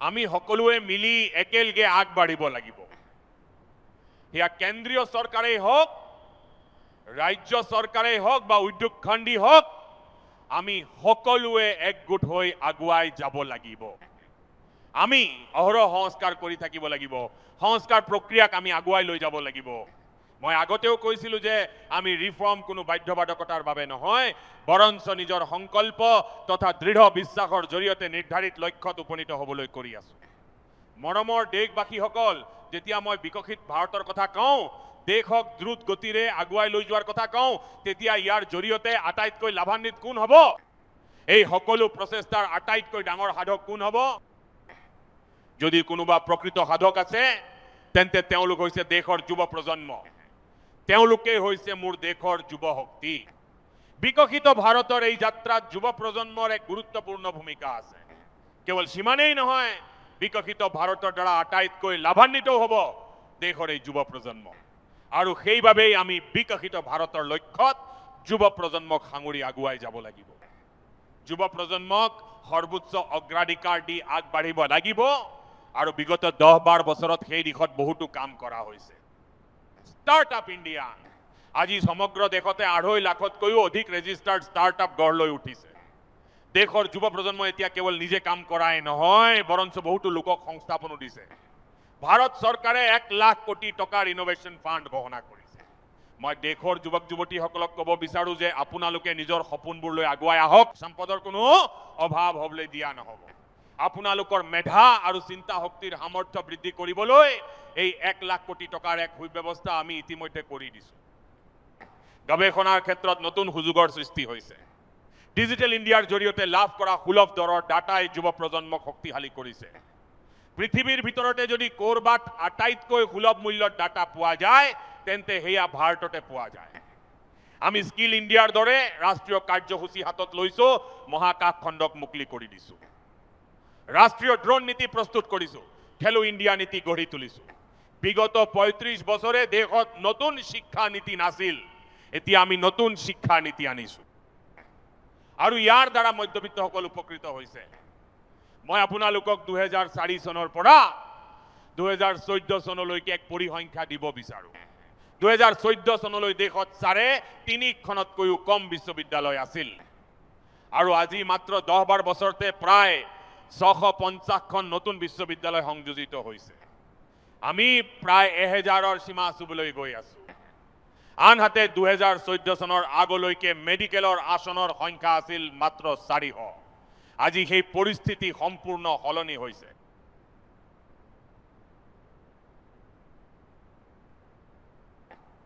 প্ৰায় 850লৈ মেডিকেলৰ আসন বৃদ্ধি হৈছে কেৱল সিমানেই নহয় বিদেশৰ বিশ্ববিদ্যালয় এতিয়া ভাৰতলৈ আহিছে ভাৰততে যুৱ প্ৰজন্মই যাতে বিদেশৰ বিশ্ববিদ্যালয়ৰ ডিগ্ৰী লাভ কৰিব পাৰে তাৰো ব্যৱস্থা ইতিমধ্যে কৰা হৈছে আমাৰ দেশৰ যুৱ প্ৰজন্ম যাতে শৈশৱতে টেকনলজিৰ প্ৰতি আকৰ্ষিত হয় আমি সেই দিশতো কাম কৰি আছো আৰু সেইভাবেই আমি প্ৰায় 10,000 অটল টিংকাৰিং লেব সৰু সৰু শিশুসকলৰ হাতত অৰ্পণ কৰিছো যাতে ইনোভেশ্যন আৰু টেকনলজিৰ প্ৰতি তেওঁলোকৰ আগ্ৰহ বৃদ্ধি পায়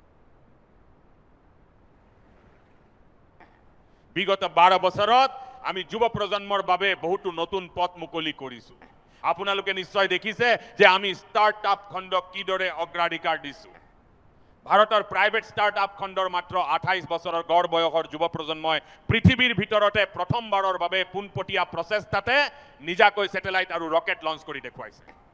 তেওঁলোকে সঁচাকৈ এক ডাঙৰ কাম কৰি দেখুৱাইছে। আজি আমাৰ দেশত প্ৰায় 2.5 লাখতকৈও অধিক ৰেজিষ্টাৰ্ড ষ্টাৰ্টআপ আছে। আমি যোৱা কিছুদিনৰ আগতে এয়া ইম্পেক্ট সামিটৰো আয়োজন কৰিছিলোঁ। কৃত্ৰিম বুদ্ধিমত্তাৰ সম্প্ৰসাৰণ অতি দ্ৰুত গতিত বৃদ্ধি পাইছে। লাল কিল্লাৰ পৰা মই দেশৰ যুৱ প্ৰজন্মৰ বাবে এক ঘোষণা কৰিব বিচাৰো। আমি সিদ্ধান্ত লৈছো যে অহা এবছৰৰ ভিতৰত 1 কোটি যুৱক যুৱতীক AI স্কিলৰ প্ৰশিক্ষণ দিয়াৰ কাম আমি কৰিম, যাতে আমাৰ দেশৰ যুৱ প্ৰজন্মই AIৰ পৃথিৱীখনতো নেতৃত্ব দিয়াৰ সামৰ্থ্য গঢ়ি তুলিব পাৰে। মোৰ বন্ধুসকল, বায়ু ইকনমি হৈছে এক নতুন ক্ষেত্ৰ। 2014 চনৰ আগতে এটা সময় আছিল যেতিয়া দেশত মাত্ৰ 60,000 কোটি টকাৰ বায়ু ইকনমিৰ কাম হৈছিল। মোৰ দেশৰ যুৱ প্ৰজন্ম, আপোনালোকে এক আচৰিত কাম কৰি দেখুৱালে। যেতিয়া নীতি সঠিক হয় আৰু লক্ষ্য স্পষ্ট থাকে, তেতিয়া যুৱ শক্তিয়ে নিজৰ সামৰ্থ্য কেনেদৰে প্ৰদৰ্শন কৰে সেয়া সঁচাকৈয়ে অতুলনীয়। 2014 চনৰ আগতে যি ব্যৱসায় মাত্ৰ 60,000 কোটি টকাৰ আছিল, আজি সেই বায়ু ইকনমিৰ ব্যৱসায় 20 লাখ কোটি টকাত উপনীত হৈছে।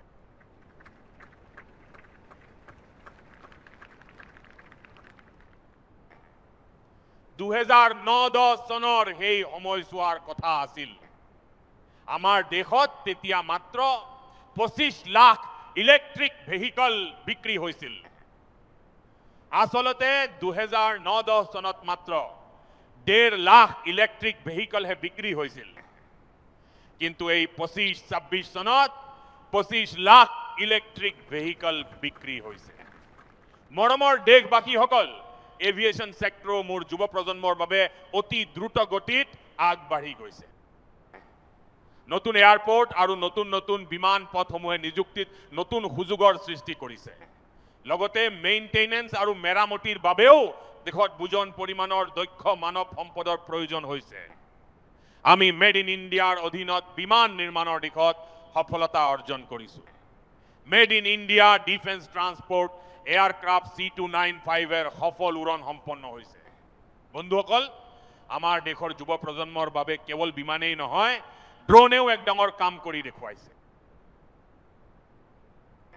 গাঁওসমূহত ড্ৰোনৰ দ্বাৰা স্বামিত্ব যোজনা সফলভাৱে ৰূপায়িত হৈছে।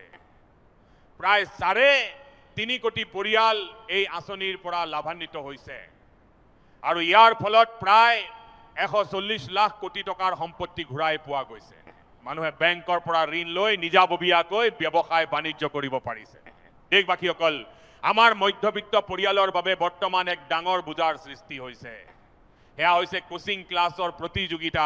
আজিকালি প্ৰতিগৰাকী পিতৃ মাতৃৰে ধাৰণা যে যদি সন্তানক কোচিং ক্লাছলৈ পঠিওৱা নহয়, তেন্তে তেওঁলোকক এক প্ৰতিষ্ঠিত পৰিয়াল হিচাপে গণ্য কৰা নহ'ব।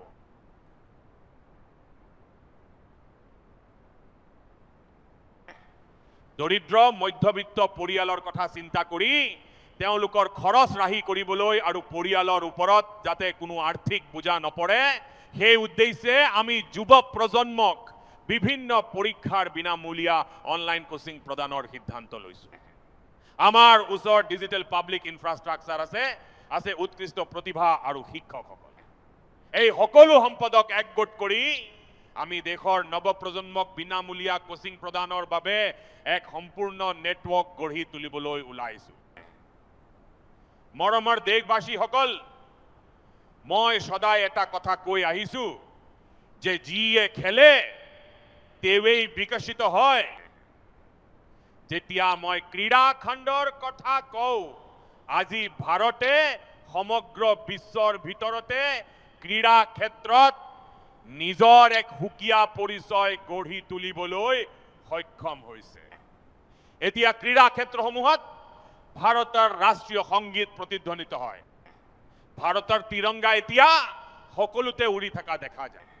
খেলো India games, university games, winter games, বিচ গেমস, স্পোৰ্টস ইনফ্ৰাষ্ট্ৰাকচাৰ, ক্ৰীড়াৰ বাবে কোচিং আৰু স্পোৰ্টস মেডিচিনৰ লগতে ক্ৰীড়াৰ বাবে নিউট্ৰিশ্যনৰ দৰে এই সকলোবোৰ বিষয়ত ভাৰতে এতিয়া পাৰদৰ্শিতা দেখুওৱাৰ দিশত আগবাঢ়িছে।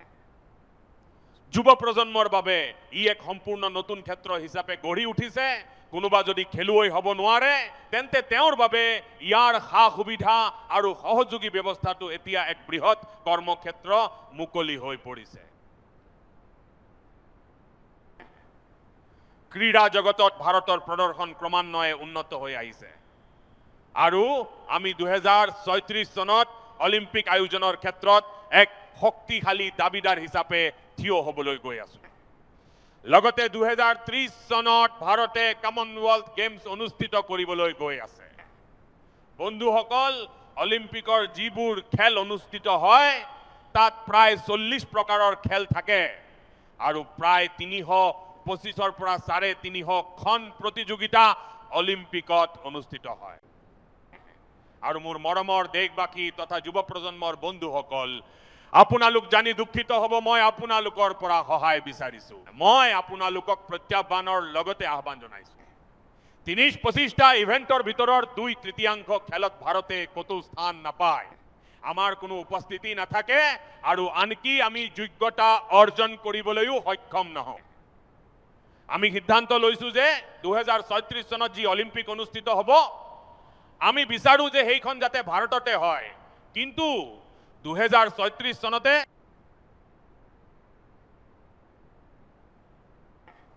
যিবোৰ ক্ৰীড়াশৈলীত আজি ভাৰতে খেলা নাই, যিবোৰত ভাৰতে এতিয়াও যোগ্যতা অৰ্জন কৰিব পৰা নাই আৰু যিবোৰ প্ৰতিযোগিতাৰ পৰা ভাৰতে এতিয়ালৈকে নিজকে আঁতৰাই ৰাখিছে, সেই 3/4 এতিয়া আমালৈ অপেক্ষা কৰি আছে।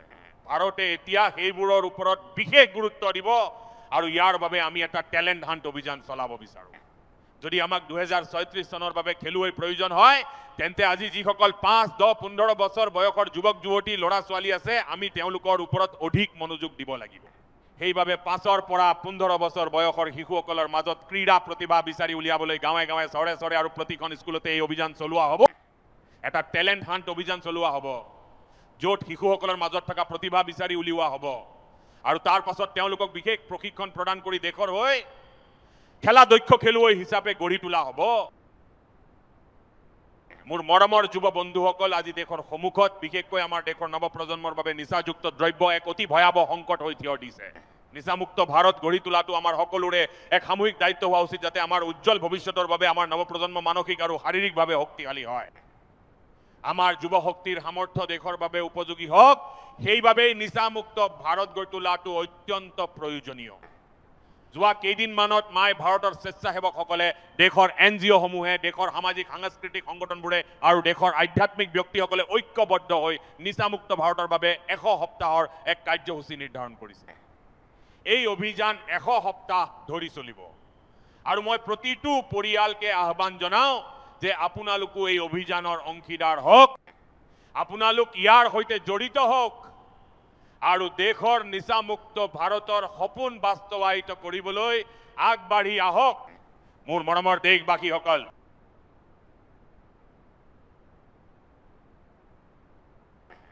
একবিংশ শতিকাত দেশৰ সন্মুখত যিবোৰ পুৰণি প্ৰত্যাহ্বান আছে, সেই প্ৰত্যাহ্বানবোৰ শেষ কৰাটো অতি অপৰিহাৰ্য।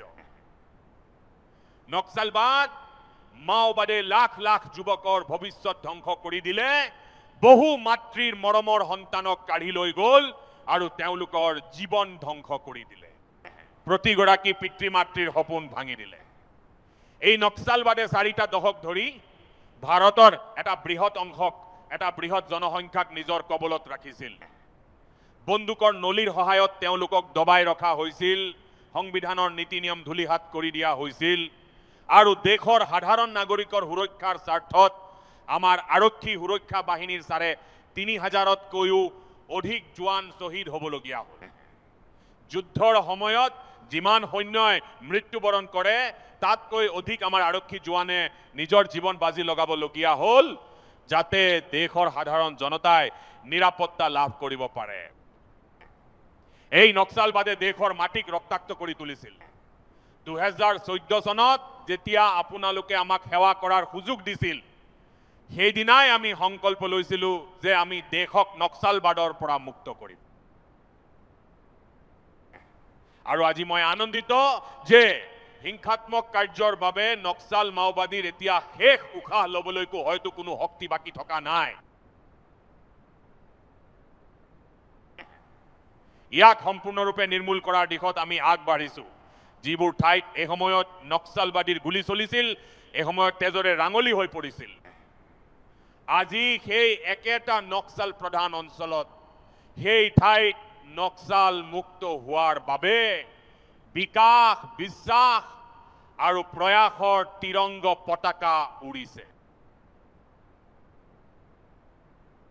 মোৰ মৰমৰ দেশবাসীসকল, কিন্তু আমি এই প্ৰত্যাহ্বানক কোনো কাৰণতে তুচ্ছ জ্ঞান কৰা উচিত নহয়। এই প্ৰত্যাহ্বানৰ পৰা আমি আৰু অধিক সাৱধান হোৱাৰ প্ৰয়োজন আছে।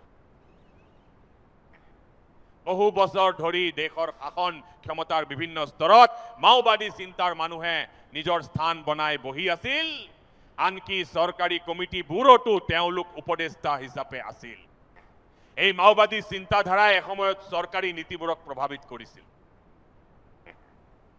মোৰ মৰমৰ দেশবাসীসকল, হাবিয়ে বন্নিয়ে লুকাই থকা সশস্ত্ৰ নক্সালবাদীসকলক নিৰ্মূল কৰি দেশক সেই সংকটৰ পৰা মুক্ত কৰাত আমি সফলতা লাভ কৰিছোঁ। কিন্তু সহস্ৰ নক্সালবাদীসকল গ'ল যদিও যিবোৰ বৌদ্ধিক নক্সালবাদী আছে, সেই বৌদ্ধিক নক্সালবাদীসকল আজিও উপযুক্ত সুযোগৰ সন্ধানত আছে। তেওঁলোকে এতিয়াও হিংসা আৰু অৰাজকতাৰ পথ বিচাৰি ফুৰিছে। সমাজক বিপথে পৰিচালিত কৰিবলৈ তেওঁলোকে বিভিন্ন ধৰণৰ ৰণ কৌশল অৱলম্বন কৰিছে। এই বৌদ্ধিক নক্সালবাদীসকলক চিনাক্ত কৰিব লাগিব, তেওঁলোকক সমাজৰ পৰা বিচ্ছিন্ন কৰিব লাগিব। এখন বিকশিত ৰাষ্ট্ৰ হিচাপে গঢ়ি তোলাৰ যি মূলসুঁতি, সেই দিশত দেশৰ যুৱ প্ৰজন্মক একত্ৰিত কৰিব লাগিব। মৰমৰ দেশবাসীসকল, এখন সুৰক্ষিত ভাৰত গঢ়ি তোলাটো আমাৰ সকলোৰে দায়িত্ব।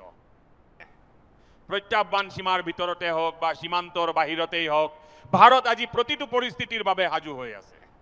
আজিকালি যুদ্ধৰ ধৰণ সলনি হৈছে। এতিয়া যুদ্ধ কেৱল সীমান্ততে হ'ব এনে কোনো নিশ্চয়তা নাই। এতিয়া যুদ্ধৰ লক্ষ্য হৈছে দেশৰ অভ্যন্তৰত থকা ৰিফাইনেৰীসমূহ অথবা বেংকিং খণ্ডসমূহ। কেৱল সিমানেই নহয়, আনকি ডেটা চেণ্টাৰসমূহকো আক্ৰমণৰ লক্ষ্য কৰি লৈ এতিয়া যুঁজৰ এক নতুন ৰূপ দেখা পোৱা গৈছে, য'ত দেশৰ আন্তঃগাঁথনি ধ্বংস কৰা হৈছে আৰু উদ্যোগসমূহক কুঙা কৰি পেলোৱা হৈছে। আমি যোৱা বছৰ মিছন সুদৰ্শন চক্ৰ ঘোষণা কৰিছিলোঁ আৰু বৰ্তমান দ্ৰুত গতিৰে ইয়াৰ কাম চলি আছে। আজি আমাৰ ডিফেন্স এক্সপৰ্ট প্ৰায় 50 গুণ বৃদ্ধি পাইছে আৰু পৃথিৱীৰ প্ৰায় 100খন দেশত আমাৰ অস্ত্ৰ শস্ত্ৰসমূহ ৰপ্তানি হৈছে। বিশ্ব দৰবাৰত ভাৰতৰ প্ৰতিষ্ঠা লাহে লাহে বৃদ্ধি পাইছে আৰু সলনি হোৱা সময়ৰ লগত খোজ মিলাই আমি আধুনিক অস্ত্ৰ শস্ত্ৰৰ দিশত কাম কৰিব লাগিব। আমাৰ সৈন্য বাহিনীৰ সামৰ্থ্য বৃদ্ধি কৰিব লাগিব, কিন্তু তাৰ লগতে আমি দেশৰ নাগৰিকসকলকো সাজু কৰি তুলিব লাগিব। যোৱা শতিকাৰ যুদ্ধসমূহৰ বাবে আমাৰ দেশত যি চিভিল ডিফেন্সৰ ব্যৱস্থা গঢ়ি তোলা হৈছিল, সেইবোৰ এতিয়া পুৰণি হৈছে। সেইবাবেই আজি মই লাল কিল্লাৰ পৰা এই কথা ঘোষণা কৰিছোঁ যে আমি অনাগত দিনবোৰত চিভিল ডিফেন্সৰ এক শক্তিশালী নেটৱৰ্ক গঢ়ি তুলিম। আমি তেওঁলোকক আধুনিক প্ৰতিৰক্ষা ব্যৱস্থাৰ সৈতে চিনাকি কৰাম। আধুনিক সংকটৰ পৰা নাগৰিকসকলক ৰক্ষা কৰাৰ বাবে কি কি ব্যৱস্থা কৰিব পাৰি, সেই সকলোবোৰ ইয়াত অন্তৰ্ভুক্ত হ'ব। চিভিল ডিফেন্সৰ আধুনিক প্ৰত্যাহ্বানসমূহ মোকাবিলা কৰিব পৰাকৈ আমি এটা অতি বিশাল স্বেচ্ছাসেৱী বাহিনী গঠন কৰিবলৈ গৈ আছোঁ। মোৰ মৰমৰ দেশবাসীসকল, ৰাষ্ট্ৰ নিৰ্মাণৰ ক্ষেত্ৰত আজি আমাৰ ভগ্নী আৰু কন্যাসকলৰ অৱদান অনন্য, যি আমাৰ বাবে এক অনুপ্ৰেৰণাৰ উৎস হৈ পৰিছে। যুঁজাৰু বিমান চলোৱাৰ পৰা আৰম্ভ কৰি অসামৰিক বিমান পৰিবহণলৈকে আমাৰ কন্যাসকলক আজি সকলোতে আগশাৰীত দেখা পোৱা যায়। খেলপথাৰতেই হওক বা ষ্টেম এডুকেশ্যনৰ বাবে নামভৰ্তিৰ প্ৰক্ৰিয়াতেই হওক, সৰ্বত্ৰে আজি আমাৰ কন্যাসকল আগবাঢ়ি গৈছে। আজি আন কি দেশৰ সেনা বাহিনীটো NDA পৰা উত্তীৰ্ণ হোৱা আমাৰ কন্যাসকলে অতি গৌৰৱৰে দেশৰ সেনা বাহিনীক নেতৃত্ব দিয়াৰ সামৰ্থ্য প্ৰদৰ্শন কৰিছে। মোৰ কন্যাসকলৰ শক্তি কেনেধৰণৰ সেয়া জানেনে? মই অলপতে হানন্দৰ এটা ছেমিকণ্ডাক্টৰ প্লাণ্ট লৈ গৈছিলোঁ। তাত আদিবাসী কন্যাসকলৰ লগতে দেশৰ বিভিন্ন প্ৰান্তৰ পৰা অহা কন্যাসকলে কাম কৰি আছিল। তেওঁলোক এনেকুৱা গাঁৱৰ পৰা আহিছিল য'ত পাছপোৰ্ট কি হয় সেই কথা তেওঁলোকে জনাই নাছিল। সেই কন্যাসকল বিদেশলৈ গৈছিল, প্ৰশিক্ষণ লৈ ঘূৰি আহি আজি তেওঁলোকে চিপ নিৰ্মাণত জড়িত হৈ আছে। তেওঁলোকৰ মাজত মই যি আত্মবিশ্বাস দেখিলোঁ, মই সঁচাকৈয়ে তাৰ দ্বাৰা যথেষ্ট প্ৰভাৱিত হৈছিলোঁ। আৰু আমি 3 কোটি ভগ্নীক লাখপতি দিদি হিচাপে গঢ়ি তোলাৰ যি লক্ষ্য স্থিৰ কৰিছিলোঁ, আমি ইতিমধ্যে সেই লক্ষ্য অতিক্ৰম কৰিছোঁ। এতিয়া আমি 6 কোটি লাখপতি দিদি সৃষ্টি কৰাৰ লক্ষ্যৰ দিশে আগবাঢ়িছোঁ। 3 কোটি নতুন লাখপতি দিদি হোৱা মানেই হ'ল মাতৃশক্তিৰ জৰিয়তে গ্ৰাম্য অৰ্থনীতিত এক বিশাল পৰিৱৰ্তন আহিবলৈ গৈ আছে। মোৰ মৰমৰ দেশবাসীসকল, আজি পঞ্চায়ত, পৌৰসভা আৰু পৌৰ নিগমত আমাৰ মহিলাসকলে বৃহৎ সংখ্যাত জনপ্ৰতিনিধি হিচাপে দায়িত্ব লৈ দেশক সঠিক পথ প্ৰদৰ্শন কৰি আছে। তেওঁলোকে বিভিন্ন সমস্যাৰ সমাধান কৰিছে আৰু অতি সক্ষমভাৱে নেতৃত্ব আগবঢ়াইছে। আৰু এই কথাষাৰকে মনত ৰাখি আমি সংসদত নাৰী শক্তি বন্দন অধিনিয়ম গৃহীত কৰিছিলোঁ। কিন্তু কিবা নহয়, কিবা কাৰণত 40 বছৰ ধৰি এই স্বপ্ন সদায় ৰাজনৈতিক অৰিয়া-অৰিৰ বলি হৈ আহিছে। মই আজি লালকিল্লাৰ প্ৰাচীৰৰ পৰা ত্ৰিৰংগ পতাকাৰ ছাঁত থিয় হৈ দেশৰ সকলো ৰাজনৈতিক দলৰ ওচৰত প্ৰাৰ্থনা জনাইছোঁ আৰু তেওঁলোকক এই বিষয়ে অনুৰোধ জনাইছোঁ। আহক, সেই মহিলাসকলৰ সামৰ্থ্যক সন্মান জনাই তেওঁলোকৰ শক্তিৰ আৰাধ্য হওক।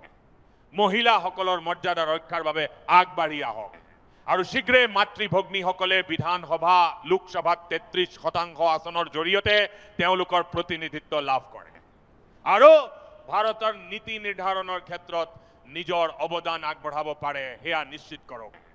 এয়া সময়ৰ আহ্বান আৰু মই প্ৰতিটো ৰাজনৈতিক দলক পুনৰবাৰ অনুৰোধ জনাইছোঁ, আহক মহিলা সংৰক্ষণ কাৰ্যকৰী কৰি মহিলাৰ সন্মান বৃদ্ধিত আপোনালোকো জড়িত হওক। ইয়াৰ প্ৰশংসা লওক, ইয়াৰ কৃতিত্ব লওক, কিন্তু মোৰ মাতৃ আৰু ভগ্নীসকলক তেওঁলোকৰ প্ৰাপ্য অধিকাৰ প্ৰদান কৰক। মোৰ মৰমৰ দেশবাসীসকল, বিকশিত ভাৰতৰ সংকল্প তেতিয়াহে পূৰণ হ'ব যেতিয়া বিকাশ সমাজৰ অন্তিম গৰাকী ব্যক্তিৰ কাষলৈ গৈ পাব।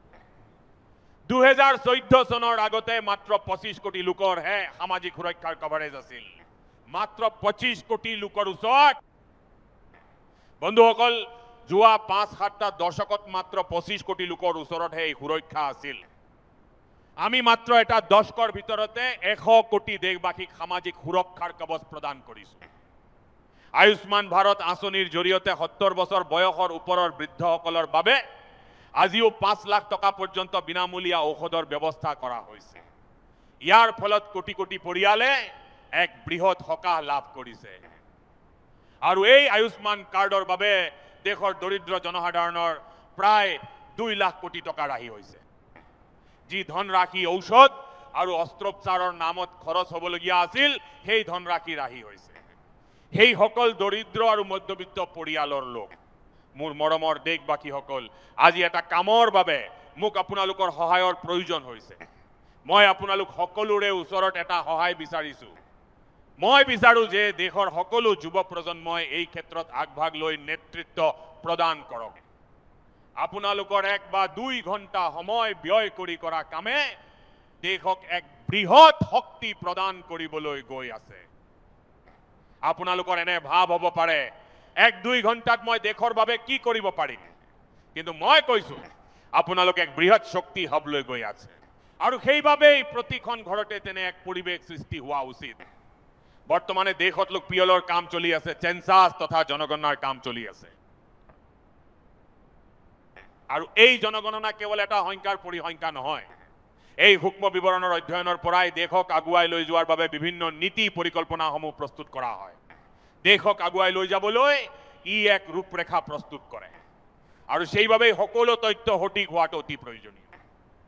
কেতিয়াবা চৰকাৰৰ ফালৰ পৰা যিসকল প্ৰতিনিধি আহে, তেওঁলোকে ইমানেই খৰখেদা কৰে যে কেতিয়াবা এটা বানান লিখে, কেতিয়াবা আন এটা বানান লিখে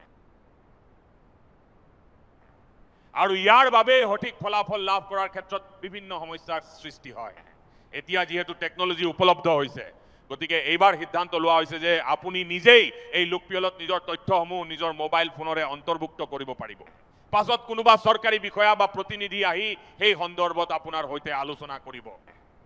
কিন্তু পৰিয়ালৰ সকলোৱে একেলগে বহি যদি ডিজিটেলি নিজৰ পঞ্জীয়ন কৰাই দিয়ে তেন্তে সকলো সূক্ষ্ম বিৱৰণ তথা বানানৰ ক্ষেত্ৰতো কোনো ভুল নৰয়। আমাক দিয়া কোনো তথ্যতে যাতে ভুল নাথাকে, আপোনালোকে যিমানেই সঠিক তথ্য দিব সিমানেই দেশক আগুৱাই লৈ যোৱাত সহায় হ'ব। আৰু সেইবাবেই মই দেশৰ যুৱ প্ৰজন্মক কওঁ যে আপোনালোকে নিজৰ পৰিয়ালৰ সদস্যসকলক একেলগে বহুৱাই লৈ সম্পূৰ্ণ ফৰ্মখন ভালদৰে বুজি লওক।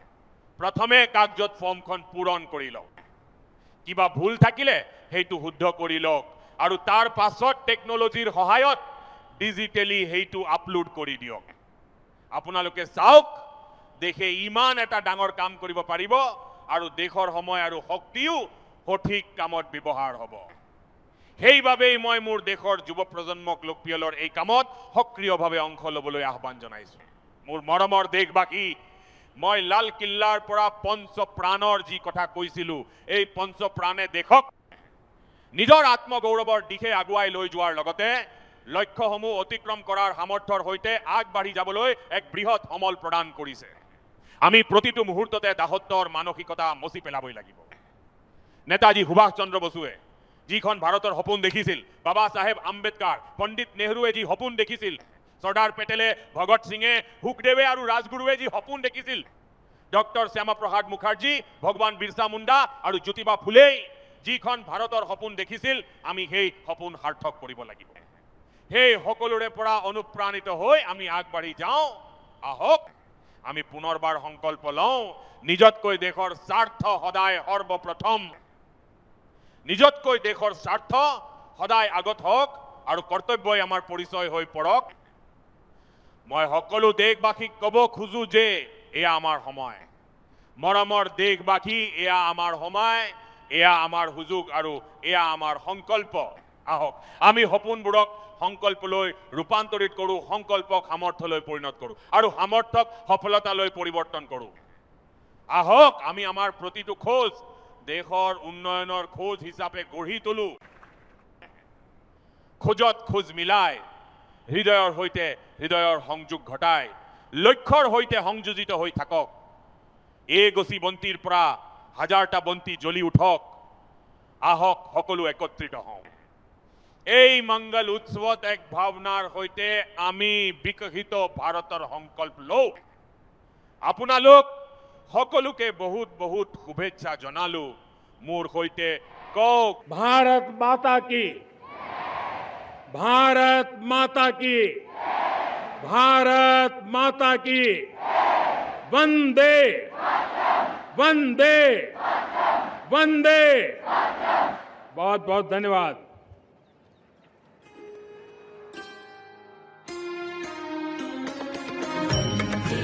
Vande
মাননীয় প্ৰধানমন্ত্ৰী শ্ৰী নৰেন্দ্ৰ মোদীয়ে দেশৰ ৮০ সংখ্যক স্বাধীনতা দিৱস উপলক্ষে দেশবাসীক উদ্দেশ্যি ভাষণ দিলে। দেশৰ ঐক্য আৰু সংহতিৰ প্ৰতীক ত্ৰিৰংগা আকাৰৰ বেলুনে আকাশ শুৱনি কৰিছে। লালকিল্লাৰ সৰ্বত্ৰ দেশপ্ৰেমৰ জোৱাৰ উঠিছে। প্ৰধানমন্ত্ৰীগৰাকীয়ে উপস্থিত জনসাধাৰণৰ উৎসাহক হাত জোকাৰি সঁহাৰি জনোৱা পৰিলক্ষিত হৈছে। মহাত্মা গান্ধীৰ পদাংশ অনুসৰণ কৰি প্ৰধানমন্ত্ৰীগৰাকীয়ে জনসাধাৰণক জীৱনত অহিংসা আৰু মানৱীয় প্ৰমূল্য প্ৰতিষ্ঠিত কৰিবলৈ অনুপ্ৰাণিত কৰি আহিছে। প্ৰধানমন্ত্ৰীগৰাকীয়ে যুৱ শক্তি আৰু শিক্ষাৰ্থীসকলক উদ্দেশ্যিও ভাষণ দিছে। তেওঁ শিক্ষাৰ্থীসকলক দেশৰ কথা মনত ৰাখি নিজৰ লক্ষ্য অভিমুখে আগবাঢ়িবলৈ পৰামৰ্শ দিছে। 1947 চনৰ আজিৰ দিনটোতে আমাৰ দেশে স্বাধীনতা লাভ কৰিছিল। তেতিয়াৰে পৰা আজিলৈ প্ৰতি বছৰে স্বাধীনতা দিৱসৰ এই কাৰ্যসূচী লালকিল্লা প্ৰাংগণত আয়োজিত হৈ আহিছে। লালকিল্লাৰ প্ৰাচীৰৰ সন্মুখৰ পৰা জনসাধাৰণক সাক্ষাতৰ অভিজ্ঞতা লৈ প্ৰধানমন্ত্ৰীগৰাকী প্ৰস্থান কৰিবলৈ ওলাইছে। আমি দেশৰ স্বাধীনতাৰ ৭৯টা গৌৰৱময় বছৰ অতিক্ৰম কৰিলোঁ। আজিৰ ভাৰত এখন নতুন ভাৰত। এই দেশৰ লক্ষ্য নতুন। আজি এই দেশৰ বতাহত স্বাধীনতাৰ ৰং। উপস্থিত জনসাধাৰণৰ মুখমণ্ডলত উৎফাহিত ভাৰতীয় হোৱাৰ গৌৰৱ। আজি আমি স্বাধীন। যি স্বাধীনতাৰ অন্তৰালত আছিল সংগ্ৰামৰ দীঘলীয়া আৰু গৌৰৱময় ইতিহাস। আজি আমি দেশৰ স্বাধীনতাৰ ৰাষ্ট্ৰীয় সমাৰোহ সুন্দৰকৈ উদযাপন কৰিলোঁ। লগতে 2047 চনলৈ ভাৰতক এখন বিকশিত দেশ হিচাপে গঢ়ি তোলাৰ সংকল্প গ্ৰহণ কৰিলোঁ। আপোনালোক সকলোলৈ পুনৰ স্বাধীনতা দিৱসৰ শুভেচ্ছা জনালোঁ।